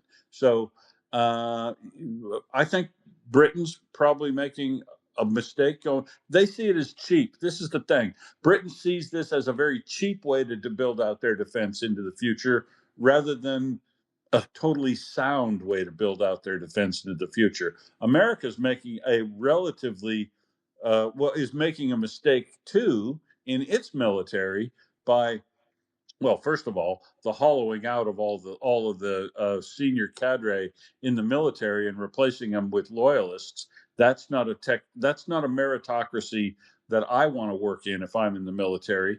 And America can tend, I hate to say this, Americans, but you can tend to be a little arrogant and have a little bit of hubris about your capabilities. I've still heard people in American military saying, no, we've got this drone thing. We're on top of this drone thing. It's not going to cause us any problem, until they go to the very next NATO exercise and another one of their units gets smoked by 10 or 12 guys from Ukraine, with a bunch of drones. So none of the countries, including my own, Australia, we don't learn a thing from anybody doing warfare at all. We're not learning a thing about becoming a steel porcupine ourselves by becoming capable of withholding landing on our territory long enough and then being undigestible to our enemies in a way that we should be doing either. We're still getting into bed with the Americans as if they're going to come to save us. And I think that's inappropriate. So none of the Western countries, Karen, are really getting this right. And Excuse me. Can I say? Example can I wait till I finish my point. I know they're long, but there's a point to them, so you're going to have to finish listening. So the key is to make sure that you learn something from Ukraine's and are able to put it to use in whatever your current circumstances are, and nobody's doing it yet. Well, all I wanted to interject is I don't think either the United States or the UK are talking about replacing their entire Air Force with drones, but some defense analysts were. Oh, okay. All right. American defense analysts, one of which sits in the White House. Well, you let him in there, not me. I didn't let him in there. I'm a Democrat. But I don't think either the U.S., despite whatever this person you're referring to is saying, either the U.S. or the U.K. are looking to replace everything with automated things like drones and whatever. But that would just be silly because there's always going to be use. But there will be a difference in Britain, I think, with the reliance on these traditional things. Britain's military has primarily relied on large, expensive ships, aircraft carrier, and nuclear-armed submarines. They'll still be there, but they're not going to be relying on them for tasks that drones can accomplish. So to me that's a smart choice. Yeah. Don't take our White House seriously. That's exactly it. The Ukraine has taken the approach of smart military command. Chuck Farrell would say, never send a man where you can send a grenade. It's just an extension of that. Never send a man where you can send a drone. And they have adapted to basically do that very effectively, but as an augmentation to what they've got, not as a replacement. And there are idiots who are seeing some of this as a replacement. And some of what the British are apparently doing looks to be trying to build out this drone-ish sort of thing because it looks cheap in comparison to other military equipment, and replace it where it looks a little thin as a response, frankly. You want to go ahead? Yeah, so I don't have a fully formed thought, but I wanted to interject on this. I think it's also a problem of image, and that's why they are scrambling to find a solution, and that's why they are proposing this all automated drone solution, all AI, because it's hype right now. So the problem is the first projection of US was really affected by the war in Iran. The first projection of Russia in Ukraine was really affected by its invasion and the response of Ukraine to this invasion. The idea is that you can project force with submarines and aircraft carriers and things like this, but in a case of the practical war, drones can do a hell lot of damage to you. And you cannot fight drones with nuclear submarines. You cannot fight drones with aircraft carriers. So, as I said, I don't have a fully formed thought, but I think a hybrid solution should be taken into account. Yes, you have to automate. Yes, you have to develop drones, but you have to maintain somehow the force projection. And the problem is that the last wars, especially the Iran war for US, was actually catastrophic for the force projection because they cannot hold open the Strait of Hormuz. The air bases were not protected enough. F-35, well, it was proven not be so stealth as it was thought to be. So yeah, I think there is a crisis in warfare. And I think, as always, a hybrid, very thoughtful approach is needed. But the problem is the rhetoric is very much important right now. And all that we are seeing is the rhetoric. But the military industrial complex in all the countries are working on it. And yeah, for example, in Romania, we already have like joint production of drones with Ukraine, and also joint production of Neptune missile is on the way. So yeah. Anyway, back to you. Sorry for rambling. No, that's all right. Well, I'll tell you that, but you have to think about this a little bit outside the box. So submarines aren't the answer for drones. You know what is the answer for drones? What Ukraine's been doing in the last few days. The strikes on the Dubna, Chris Owicki put together the same thing that I was talking about yesterday. I came on and in another person's show and asked if anybody had made the connection between the strikes at Dubna and Yevelevo and in Vladimir of the satellite control stations, because some of these satellite control stations are to control the satellites themselves that Russia has in orbit, and the other ones are things to manage the communications through those satellites. Dubna, in particular, are the means by which they're controlling their drones flying into Ukraine, and those were all struck in the few days after Zelensky demanded that Belarus shut down its relay stations for drones in the west of its country, or they would remove them themselves. Now, I'll note that as of today, those things have been turned back on. Lukashenko immediately blocked them, and then they were depowering them in the days after that. Then these strikes on the communications facilities happened inside Russia, and I am pretty well convinced that goes directly to Russia's capability to manage and communicate with their air drones. So sometimes the approach to counter something isn't a direct counter of it itself. It's to go after something strategic like their satellite control facilities that Ukraine has now struck 3 of in the last 5 days. So it's one's a repeat. This is interesting, and it's important when you're looking through all the news of what's going on. If you do 4 or 5 hours of research a day on it, to try to tie things together that you're seeing over 2 or 3 or 4 days, and see if you can recognize a pattern of of activity that stands out to you. And this one did to me the other day. And I'm glad that Chris Owicki then followed up and also saw the same thing that I did. Peter? Yeah, I think one thing we've got to learn from this war is you were talking about the UK and ships and boats and this sort of thing.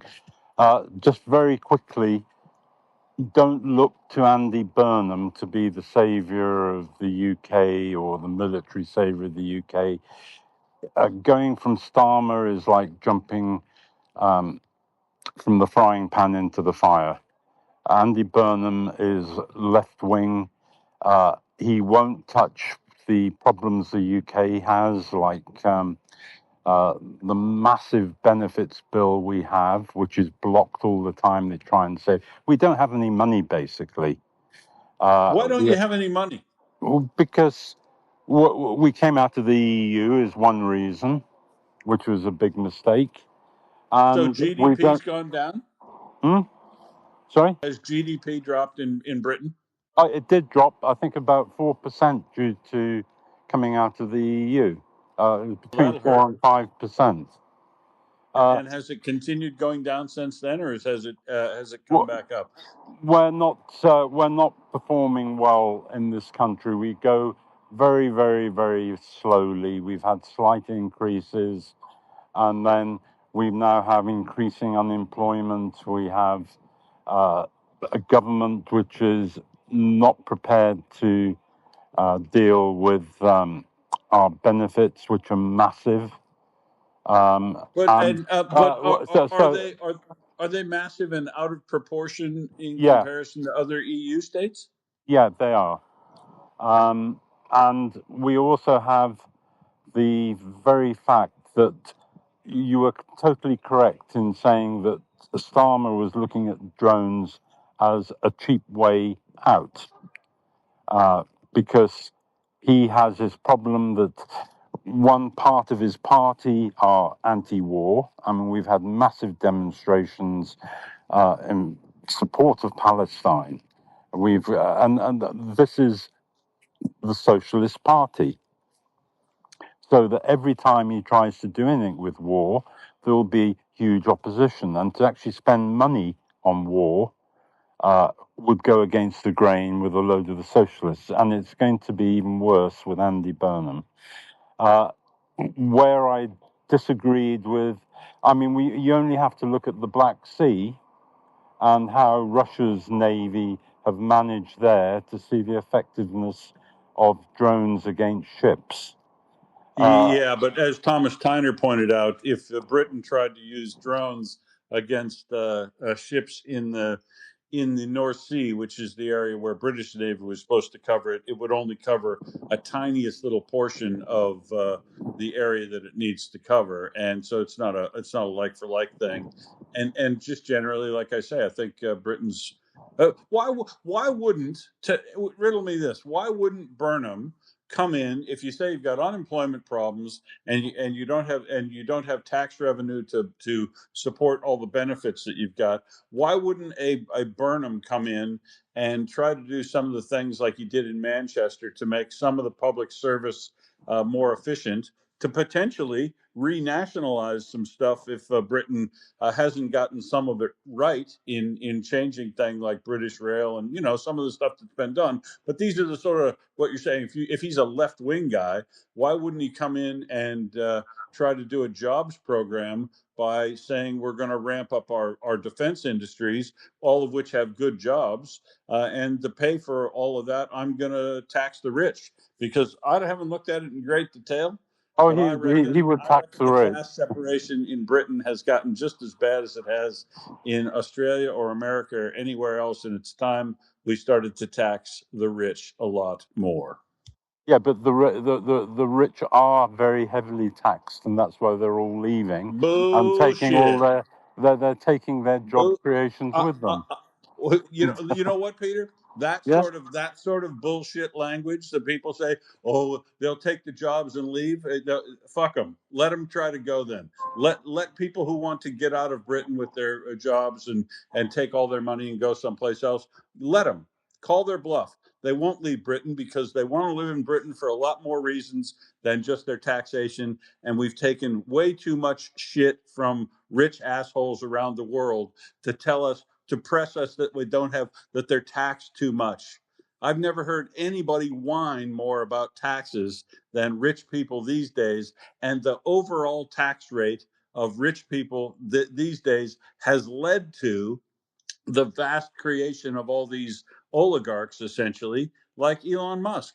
And They don't virtually pay. everyone, Well, they don't virtually pay every one tax of them is anyway. based on government contracts that they've enriched themselves on. And that while they're saying that you're providing too many social benefits, but if concentration of wealth wasn't as bad as it is now in Britain and everywhere else, you would not have a problem with paying social benefits to everybody. But if you want to reduce them, have a good look at reducing them. But don't do it the way the Americans did, because Elon Musk gutted his little dodgy group, gutted a lot of phenomenally valuable programs in America, didn't save any money, and enriched himself and other people along the way. He's a real piece of shit, and every one of them like that are like that.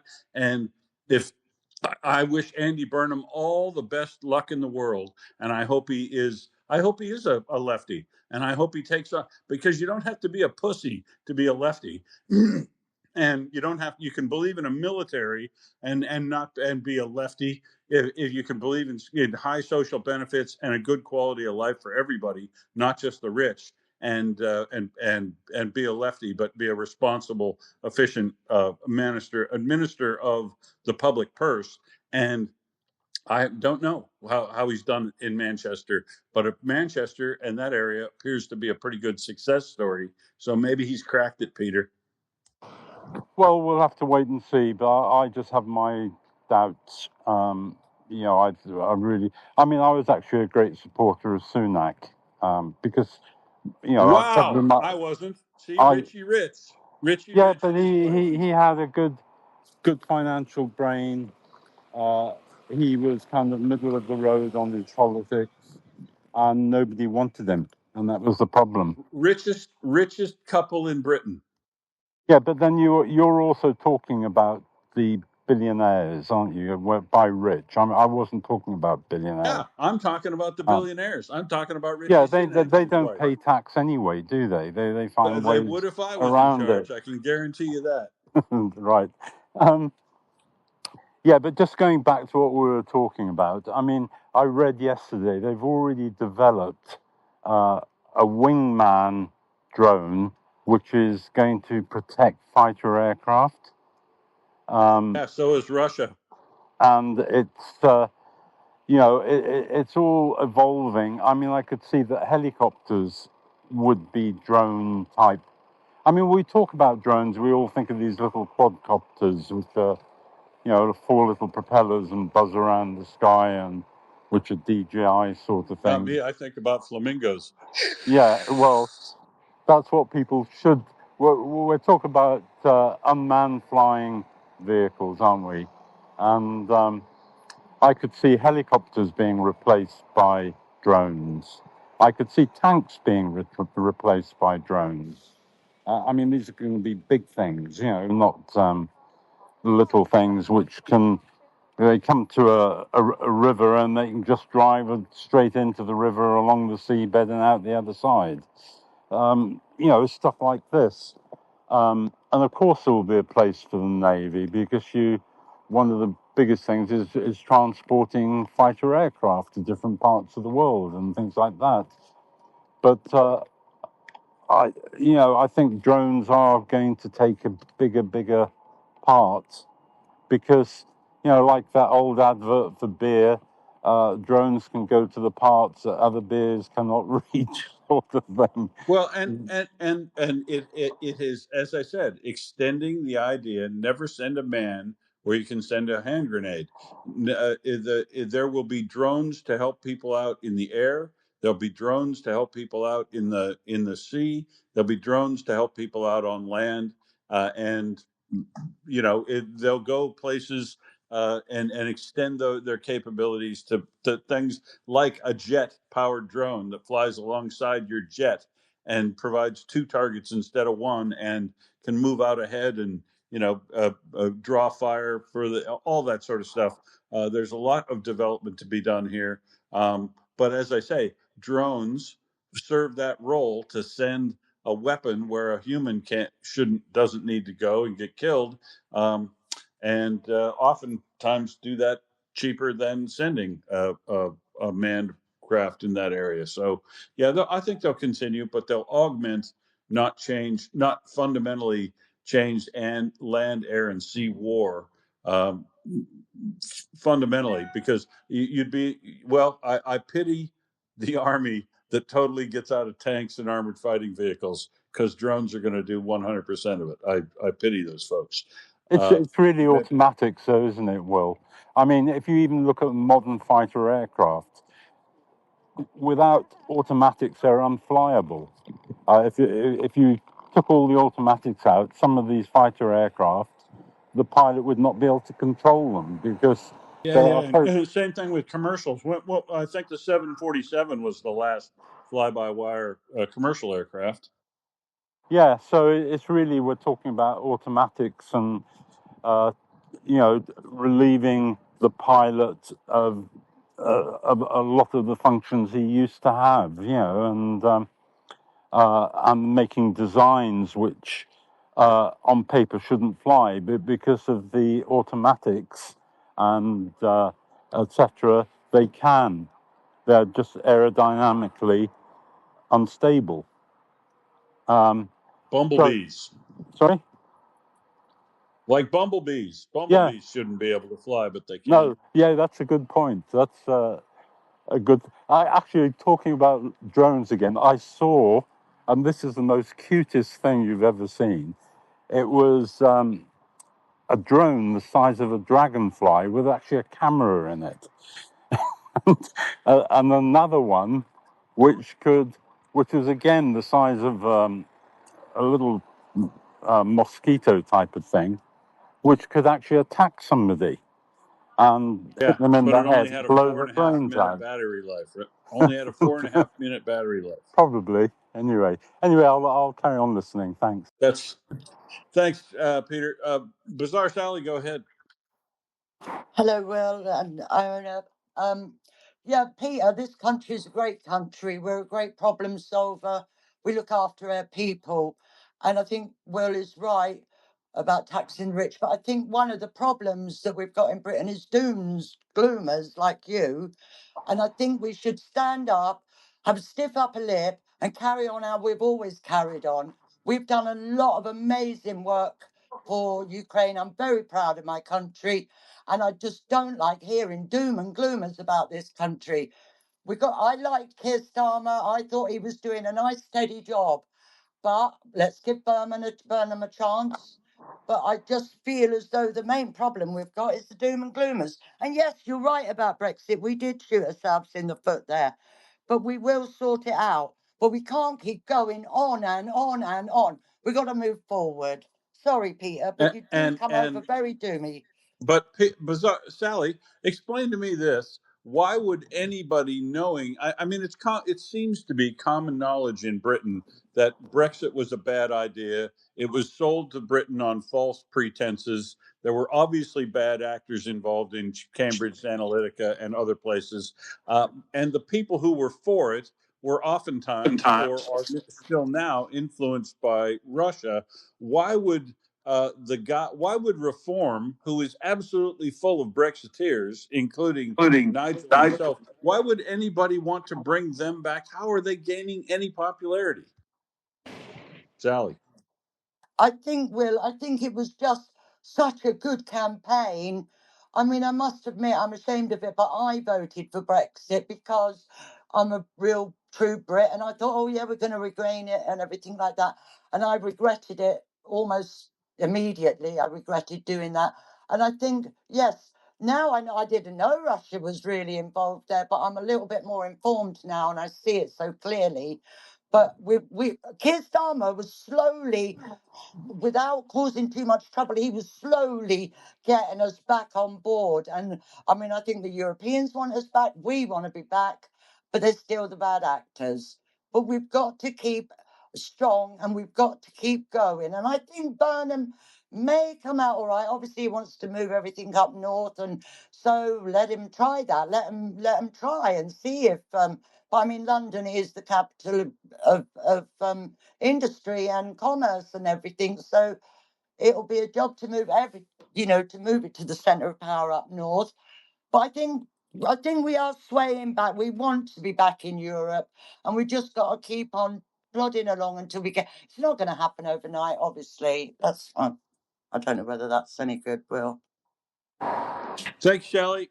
Okay, so we're going to move on to another subject because we're a little too British here. Can you be too British? I think you can be too British.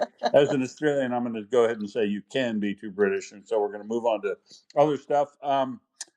Damage assessment in the Slaviansky refinery. This is the Slaviansky na Kuban refinery, halfway between Krasnodar City and the Kerch Bridge, which we said is important primarily because it's a refinery that only produces 4 million tons a year of fuel, but it's exactly in the right place to supply on a just-in-time basis the front there, but not if it doesn't have any product tanks. And it looks like 4 of the product tanks have been destroyed there, which will cause another and damage to another 9 more. And these are the product, not the crude tanks. So it's a good thing to see this. And normally, as I would say, go after the process units that make the fuel rather than the tanks that hold the fuel. The tanks in this situation, in this location, much like Novoshakhtinsk, are very important to take out because they reduce the flexibility of being able to supply the front, particularly Crimea, as well. And so it's good to see those burning. And some of those it's still burning to this day, folks. Russia just can't put out a fire. They cannot. And they are demonstrating time and time again that they weren't prepared for this war, and they haven't been able to find a way to recuperate their capability to fight fires, particularly refinery fires and tank farm fires, which is difficult but fairly straightforward, and we're just not seeing them do the basic things you need to do to put out a refinery or depot or terminal fire. But I'm not going to tell them. But well, actually, we do. They could sit here and listen to me and FireFella talk about this periodically, and probably learn quite a lot about what they ought to be doing in relation to their fires. But they're not. Denmark has provided another 590 million euro package. This is the 30th package from Denmark of military aid to Ukraine, so they're doing very well in that area. $590 million euros is a big chunk of change, and Britain has also provided another support package to Ukraine of 290 million pounds. So that's a big chunk of change for Britain too. The aid's still rolling in for Ukraine. They've got their EU loan. It looks like there's nothing stopping them from building out their manufacturing capability for all their weapons that we have talked about so much. And this is all very good news on the things are going to turn out fine if things just keep going along in this direction. And this accompanied with the good news of what they are doing inside Russia with regard to strategic strikes and the problems it's causing, and the even occasional epiphany that will come up. Mockers touched on the guy sitting in his car. I think his name is his account on Telegram is Pravda Gerashenko, and he was definitely dropping some truth bombs there about Russia's involvement in wars, and how he was saying that it's a good thing, right? There were some propagandists who were trying to say it's a good thing for Russia to be losing this war or to lose this war because it's sort of refreshing and all these sorts. From a hawk perspective, why it's okay, which turned out to be complete bullshit. But there's like a 22-year-old kid sitting in his car talking about all the things that we've talked about here for years. You go back 1,000 years in Russia's history to Ivan the Terrible, and there's been 7 major times in their history where they have lost a war to a foe who they said they were going to beat easily, and lost, and came home and they had some sort of turmoil that resulted in regime change. None of those regime changes ever turned them into non-imperialists, but if you just keep going back to that, well, each time there's always a finite small chance that they can become something better. And he was essentially proposing that that's what they ought to do this time, right? They lost the Japanese war in 1906. They lost they were losing. They weren't winning anything in the First World War and decided to abandon that. They lost the Afghan War. He said they lost the Chechen War. They did lose the first Chechen War. But and all the stuff that Russia's doing everywhere around the world is leading it to defeat, and that would be a good thing. And this guy went where we want him to go. He went to the epiphany. Things are terrible in Russia. They're not getting any better, and we need to stop this war. And people in the gasoline lines that were being interviewed are now saying what we suspect. What's causing this? The thing we can't talk about is what's causing this, right? It's on the tip of everybody's lips, but they know that they will be repressed if they say we need to stop this war and get the fuck out of Ukraine. But don't worry, folks. We'll get them there eventually. We will get the chorus in Russia to say the answer is we need to stop this war and get out of Ukraine. And the first of those people, we probably never see this kid again. He'll be in jail next to the bloke who said he wanted a personal meeting with Putin. But as long as people are willing to risk saying the truth and keep saying it over and over and over again, eventually there'll be enough of them together that they won't be able to jail them all. Although Russia will give it the good old college try. They will try to imprison everybody and make North Korea look like a vacation. I think, but we'll see. But things are getting very bad in Russia, and I love it. I love it when things get bad enough in Russia that other people pick up, like we've been talking about here. And this kid was talking about the multiple times that Russia has collapsed due to foreign military campaigns that it shouldn't have been on. And some folks in The Economist, which is, I always buy an Economist to go on any plane trips. I always read The Economist cover to cover each time I go on a plane trip because I don't always agree with it, but they do their research and they do good, solid, absolutely good news stories that are relevant. And they are now covering this. Forbes and The Economist are both got stories in them that talk about what's going on in Russia and how the Russian elites are starting to panic about their salvation. And that is exactly what I've been talking about here for a long time, right? The pragmatists and the hawks. The pragmatists, once they start not seeing their kids be able to go to foreign schools, their livelihood be drastically reduced in Russia, maybe have their stuff, all their assets taken off of them, be the next target for Putin to take over as your wallet. As the Siloviki and the oligarchs and start to feel that their long-term survival or the long-term survival of the country that has so enriched them becomes under threat, they will get together and decide a political solution to this, which probably doesn't involve Putin sitting at the top of the organization anymore. But there are others. That isn't just me fantasizing here about fan fiction anymore.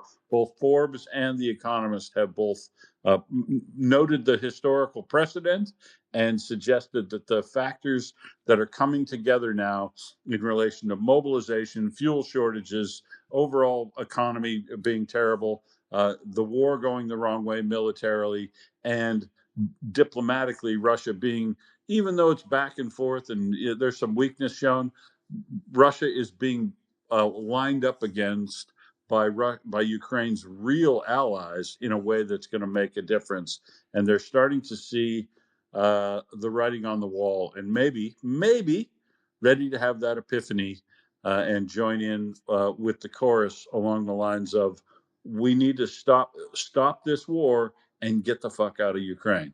It's the answer to a lot of problems inside Russia. It really is, from the top to the bottom of that country. And let's hope they can grasp that, like that 22-year-old kid sitting behind the wheel of his car. And good luck to that bloke, because I think we've probably seen the last of him, Ioana. Well, we don't know, but we have seen a lot of disappearances in Russia. And yes, indeed, I do think that Russia needs a reckoning. I do think Russia needs to lose. All those people who care about the good Russians and the Russians people should understand that Russia losing is the best chance for the Russian people to actually live a normal life, because all the money that Russia state has go to the oligarch.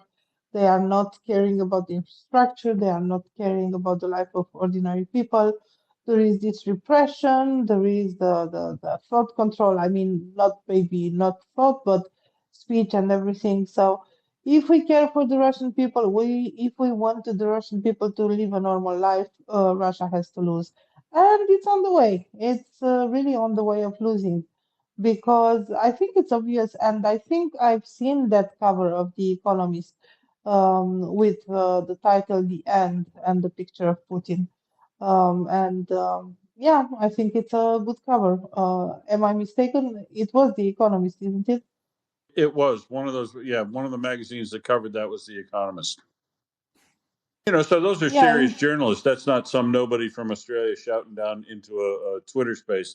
Those guys have a lot of readers and a lot of respect, but they've landed the same place we have. yeah, I mean, it was everywhere. It was in the Washington Post, it was in the Financial Times, it was in the Forbes, The Economist. I mean, all the major newspapers are talking about it in one way or another. And I'm wondering, our president, and I believe all the presidents, they receive like a press summary each morning, with the international press and what is on the news and things like this, because based on this you can take decision, you can issue like statements or do something, or things like this. So they receive a summary of the press, and I'm wondering what summary is Putin receiving. What do you think? Well, it's clearly absolute garbage. Yeah, I was on talking about this yesterday. Again, the Putin statements to his party conference on the weekend just have so much unbelievably bad lies. I asked the question that what is the chance of a country, and more particularly a military, of winning if they're lying to themselves this much about where they're at, where they're going, their chances of success. If you're not being honest with yourself, you're not going to improve your situation. And there were some phenomenally catastrophic lies in what Putin was saying. We're advancing on all fronts. We've taken Liman, we've taken Kupiansk. The problem is with these military commanders that are lying up to the top, and then Putin lying about not finding out right information or lying himself because he has found out the truth. You cannot call down artillery strikes on places that you say you've taken already. When we follow the artillery strikes to find out where Russia is and where they're going, and the airstrikes, and if Russia can't bomb in Kupiansk if they say they own it. They can't bomb in the center of Liman if they say there's only 119 houses left to take out of 11,000. And an incredibly precise number that just smacks at being a standard, a classic Russian lie. Russian lies usually are way over the top in their specificity of what they claim. And if you're lying to yourself this bad, there's no way you're going to get a précis of where you're really at. and what your real chances of success, so you can take the resources you've got and potentially do something about the real situation rather than the lie situation. I just don't. I guarantee you, if this keeps up, Russia lying to itself and lying to everybody else about what's going on, that it is a big signal that they're headed for massive defeat here, Ioana. Yeah, so it's funny in a way. I mean, ironic, not funny, like being glad about this, but it's ironically funny because Putin was talking about reality on the ground all the time, taking into account the reality on the ground, and he's detached from reality. And because of this, he seems to be delusional. So, I mean, he has no grasp of real reality, and Putin was considered to be quite a pragmatic person, quite a person having a grasp on things. But because of these statements, and because of the actions, what we are seeing in the last at least 6 months or so, he seemed to be completely detached from reality. And I was thinking again, in a sort of ironical way, two of the greatest countries in the world, I mean, considered to be great powers, Russia and US, both have presidents who seem to be completely detached from reality. It's a funny period we are living, isn't it? It is phenomenal, and I've asked other people. I'll ask you. It seems like a joke, but I'm actually being serious. Who do you think lies to their population more about the state of their economy, Putin or Trump? Because to be honest, if I read every day, it's a bit of a toss up, frankly, about the level of lying going on to their population about conditions, military, economics, all the conditions inside their country. Uh, the phenomenal level of gaslighting and lying going on in America and Russia. Uh, some here in Australia too, but not nearly as bad. Those two examples are very interesting parallels, Lexi. I totally agree. Yenny. Yeah. I'm gonna go with Trump, and also, but the because I think that here's the difference between the Americans and the Russians. The Russians know that their leaders lie to them. They don't trust their leaders. The Americans actually still believe that their leaders are generally telling them the truth, and therefore they're actually more ill-equipped than the Russians are, because Russians know whenever Putin opens his mouth, he's going to lie his ass off, and if he turns around, you're going to see there's no ass there. It's all gone because that's all he does.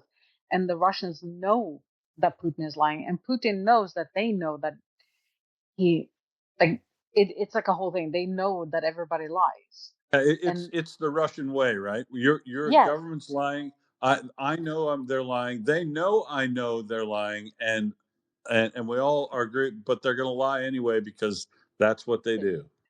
exactly. It's the way of life for them.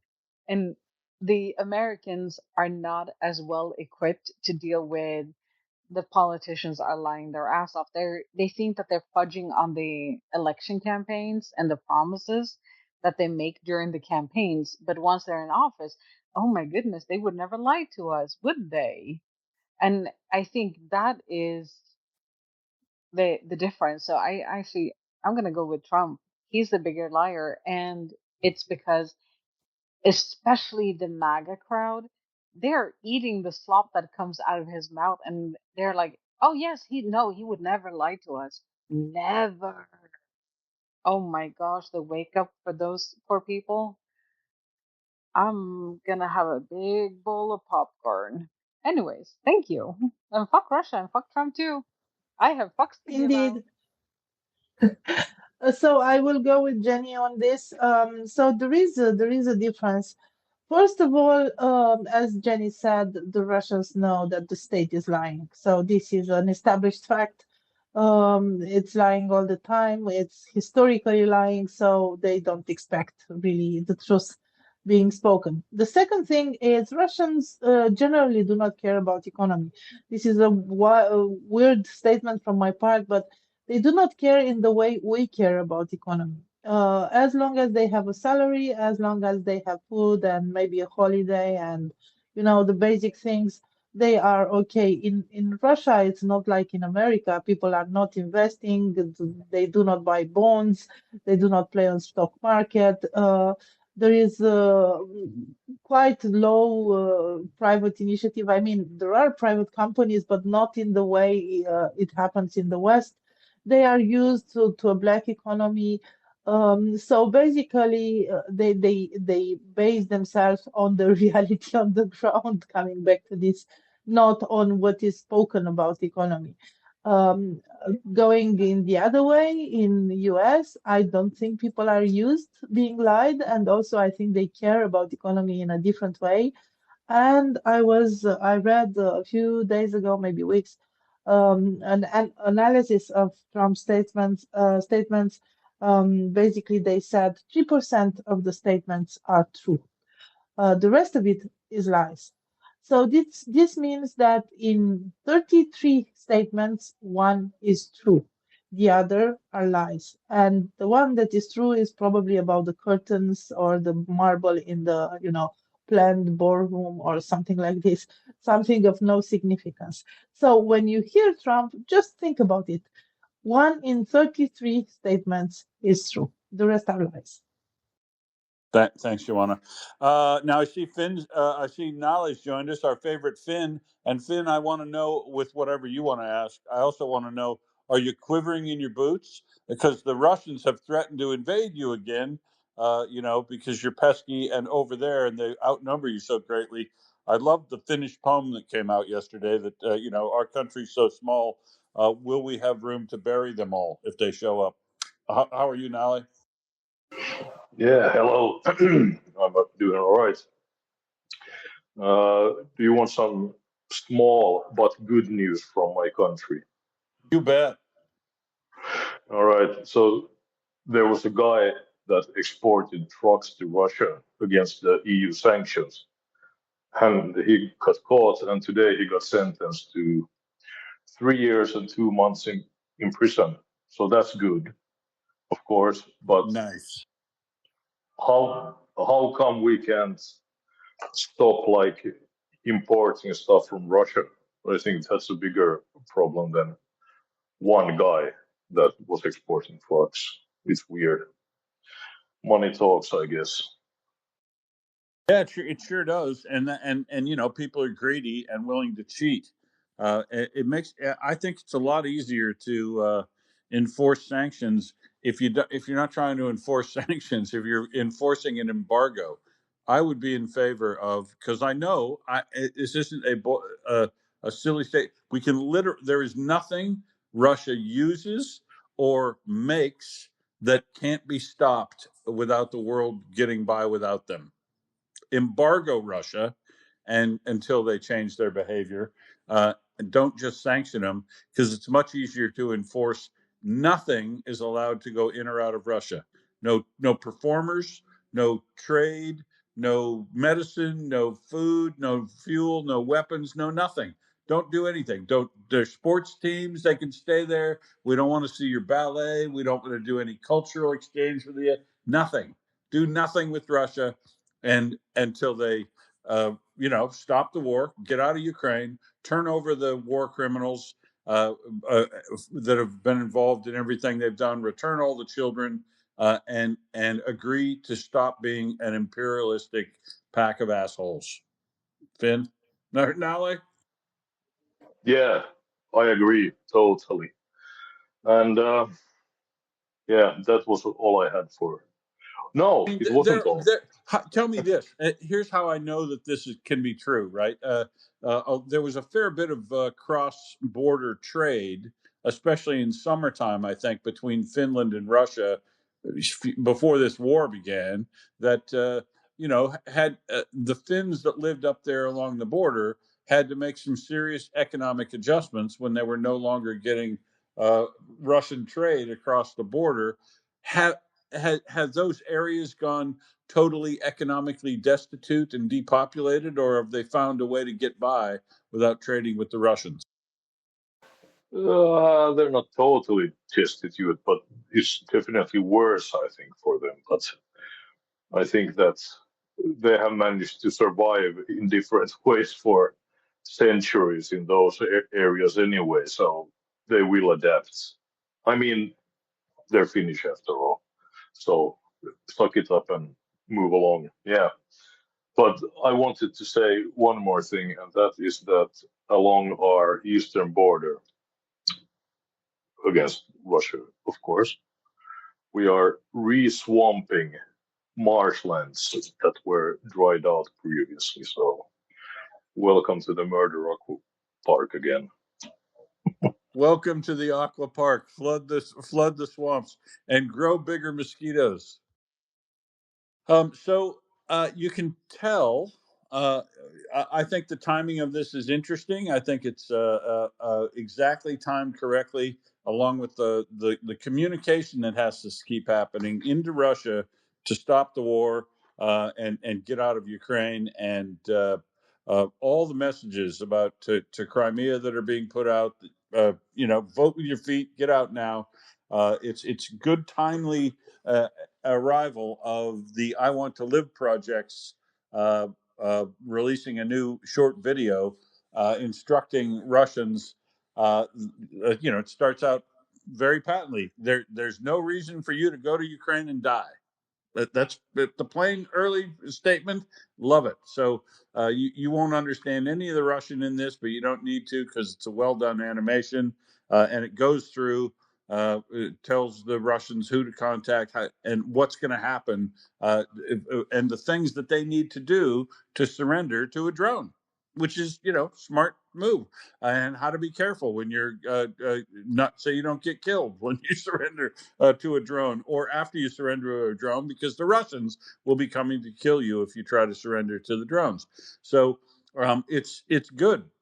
And it also dispels, if people were to be concerned about it, why it is that Russians get killed when some of them are just walking along, don't notice the drones coming. If I watch probably 5 minutes of drone video at least every day. That Magyar Bird summary, or the 413th, or the Nemesis guys, somebody SBU Hur. I love Hur. Them chasing down people and killing them with drones. Some of those people don't look like they're running. Some of those people don't look like they even care anymore. Some of those people are don't appear to be a threat. But here's the thing: not one of them do the NATO or the world accepted means. In the Russia doesn't read these. They don't worry about the rules of armed conflict in the Geneva and Hague conventions. But if they did, they'd also want to read up on the portion on how you surrender on the battlefield so that you don't get killed. If any of these Russian soldiers just do what's in this video and surrender appropriately to a drone, throw your weapon away from you, clearly raise your hands in the air, say, I want to surrender, you're not gonna die, unless the Russians then kill you, which they regularly do. But you have an opportunity to survive if you want to. And this video is now out there. I'm sure it's on Telegram. Use your VPN if you're in Russia and watch it, because it's a very good, simple message. It shows you how to surrender to an air drone, a land drone. It's a very tight, very clear, easy to understand thing, even if you don't speak Russian. But they're sending it out in Russian so that everybody gets it over there, that you need not die in Ukraine. It's a very good message. You need not die. Just go home and you won't have to die. Or don't come in the first place. So I put that up in the nest. I want to share it. You should have a look at it and retweet it. Make sure that this message gets out as far and broadly as possible, to both show that there is a way to properly surrender. And if you want to do that and survive, if you're Russian inside Ukraine, you can do it. If you're Ukraine and Russia captures you, however, you are like 95% of all the people captured by Russia. 95% of them show signs of torture. That's returned people. 95% of everybody, civilian and military, captured by Russia and held prisoner during the terms of this war, show signs of torture. Get your head around that, folks. It's ubiquitous to torture POWs on Russia's side, but that's not how Ukraine does it. And this video shows how it is you get to be a prisoner of war of Ukraine, and also then at the end of the day how you're going to get treated if you surrender appropriately. But Russia doesn't do that. Russia has more than 1,000 documented, usually with Russia being proud about it. More than 1,000 documented cases of execution of prisoners of war that have surrendered appropriately, and torture of prisoners of war is basically ubiquitous on that side. Now compare that with the manner in which Ukraine's doing it, and you'll see that it's absolutely chalk and cheese. So everybody, even everybody on our side, ought to see that video because it's well produced. As I say, you don't have to speak Russian to understand it, and it just clearly shows you the difference of what's going on here. Ioana? Sorry, my screen was locked. Yes, indeed. I agree with you, and we should be aware of this reality. We have seen another exchange of prisoners recently, 160, all of them being held from 2022, and it's so heart touching to see these people that are now seeing their children being grown and not even recognizing the children, and to be thinking of what they were living all these 4 years and some since they are in Russian captivity. So let's hope that the prisoner exchanges will go on because Ukraine needs its people back.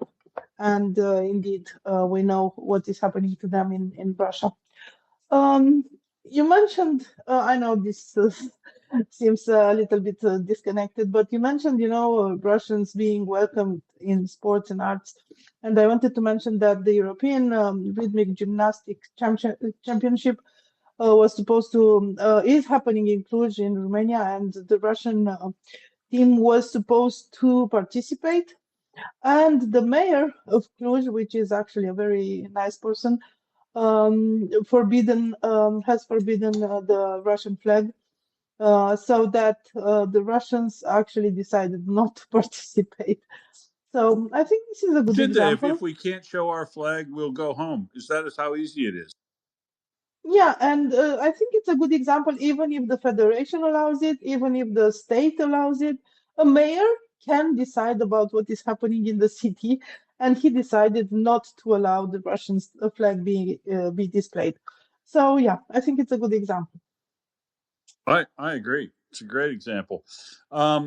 So that's all the news stories I had. I'm happy to stay and talk about anything else you'd like to today, but that's the material I had put together to talk to you about today.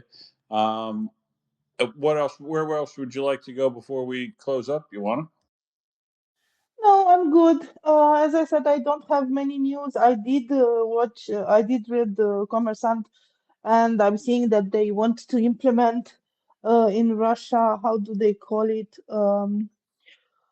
Spiritual and moral culture of Russia will be employed in schools beginning with this academic year. 5th grade students will be the first to begin studying the new subject, and then it will be included in every grade after above this, 6th, 7th, and so on. And they aim to develop a worldview based on traditional Russian spiritual and moral values. Well, and they will be introduced to the lives and views of government, public and cultural figures, as well as scientists and military personnel. Also, there is a push to employ the veterans of the special military operation as managers and private guardians. Of course, this is an excellent idea. And talking about the moral and spiritual values, I just want to mention that the Russians are considering introducing the state exam, which is the most important exam, like just before the university, like the baccalaureate, in Arabic. And they are considering also including the state exam in Chinese, talking about, immigration, mixed population, traditional and cultural values. the situation, demographic situation. By the way, the fault for the demographic situation in Russia is the internet, if you didn't know. So the demographic situation in Russia actually requires for the state exam to be introduced in Arabic and possibly Chinese. Back to you. Interesting. I also noticed that they're doing traditional value training out in the far east of Russia by fifth grade students sewing underpants for the units from their oblast that are at the front. Only the girls, though, because of course fifth grade boys can't be caught sewing underpants. Yeah, that's a very important traditional value. Yeah, totally Anyway, so traditional. No math or science for those girls. Teach them how to sew and cook, because that's traditional values, right? exactly. So yeah, that's pretty much everything that I have. So if you wish to close the space, we can go ahead and close the space. Okay. Yeah, I'll just say that in about 3.5 hours, we're going to have Dis and Folklore on with his regular segment later today. And then tomorrow, nothing on in my morning American evening. So up after Dis and Folklore, it's a big break. And then Mockers and Brent are on tomorrow. I'll be back on Friday with This Week in Absurdistan, but only after the genocide program is on before me, and then Mockers will be after us. Thank you, Ioana, for sitting with me again for 2 hours. Always good to catch up with you each week. I hope it cools off for you this week a bit more so you can be comfortable. And we'll get the last word from Nale before we go. Yeah, quick question, and I'm totally going to show my own stupidity now, but what is the Tissing Folklore segment about, usually? It's actually quite good. I mean, I only get to sit in on it when I'm in Ukraine, basically. But I like doing that because the conversation is so good. But it normally goes into the what Decoding Trolls calls distant folklore, which is a frame of speaking and rewriting history and writing, basically telling the Russian tale from a way that is, it's like an academic analysis of the manner in which they can create their own narrative about everything that they reinforce and build upon. Ioana actually talks about a number of things like this too in the disinformation area, but it's more than just simple disinformation. It's like a whole. Yeah, it is like a folklore buildup. It's well named, but he gets into discussions about a lot of things having to do with politics, and he doesn't talk as much about military stuff as much unless it goes toward the more geopolitical end of things. But it's a good segment, like all the segments here. And if I was able to stay up all night and not watch FIFA World the World Cup, I would watch it. But I've got to get my beauty sleep. Yeah, Jenny? just to add. Oh, go ahead, Oh, Joanna. sorry. Just to add to that, so disinfolklore is a combination between disinformation and folklore, and basically it analyzes how the Russians are using their narrative to promote their objectives and their goals, how they are using archetypes that are embedded in our culture but shifted towards their biases and their way of thinking. And it's quite interesting. So, for example, one of the last segments was analyzing the strike in Starobilsk, the school where Russians cried out that kids were there and things like this, and how they embedded this and used this in order to promote their narrative and to justify the next so-called retaliatory strike. And by the way, I forgot to mention this. Russians are very disappointed that the UN is not really taking in consideration the outrageous strike on Starobilsk. Starobilsk, they claim that they must have watched the news programs from Channel 1 in Russia that showed that it was a drone training base for Rubicon. Yeah, exactly. So try to listen to one segment. You will see it's quite, special because decoding trolls is looking at it in a very special manner, but it's quite interesting, and it shows a lot about how we were fooled into thinking that Russia is such a big power, and how people are fooled into thinking that Russia has the right to do anything in Ukraine, and so on and so forth. So yeah, it's about disinformation, folklore, and archetypes. Yenny. Well, Ioana kind of just said what I wanted to say, that it is like a combination. It's disinformation explained through folklore, like our own folklore, how it mimics the same versions, like in a different way, but it mimics our old fairy tales from, beginning of time. Also, I'm wondering if Nala is really afraid of the Russians now, like now that they've threatened them with invasion. I'm gonna go with no, but I want to hear him say it. Yeah, I'm going with no as No. well. No. Yeah, they're building big empty bases across the border over into the northern part of Karelia there. But building bases doesn't mean filling them up with trained killers that are going to be of any serious risk to Finland. And I think there's a lot of people in Finland who are, would not. Would relish the opportunity to take on this Russian army because they've been very unimpressed with its performance so far. James Healy. Hey, I just thought I'd give you the definition of distant folklore right from the mouth of Mr. Distant Folklore. So here we go. Distant folklore is a specific form of disinformation that is a medium for affecting our moods, intentions, motivations, and attitudes in ways in which help the distant folklorist, which is usually Russia, but can be any malign entity. The distant folklore framework permits us to protect ourselves from and understand and interpret malign information. And Volya Radio looks through this lens to support Ukraine and defeat Russia's war of aggression and genocide against Ukraine. So that's sort of the official version.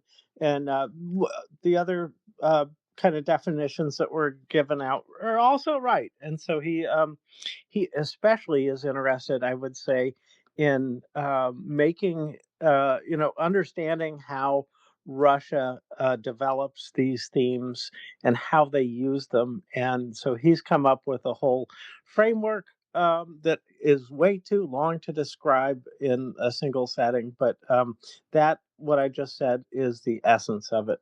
Thanks. Cool. Thank you very much. And that's on in 3 hours. So yeah, join those guys for that time. And I will say Slava Ukraini. Rom Slava. Herem Slava. Slava Nazi. Mert Faraham. Faraham. Merfahami do Peramohi. Thanks, everybody. Speak to you all soon. Again, Skora Pabachimus.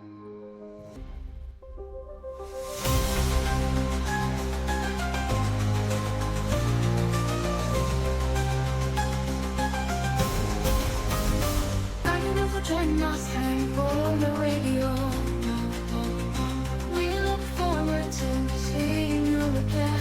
Your audience.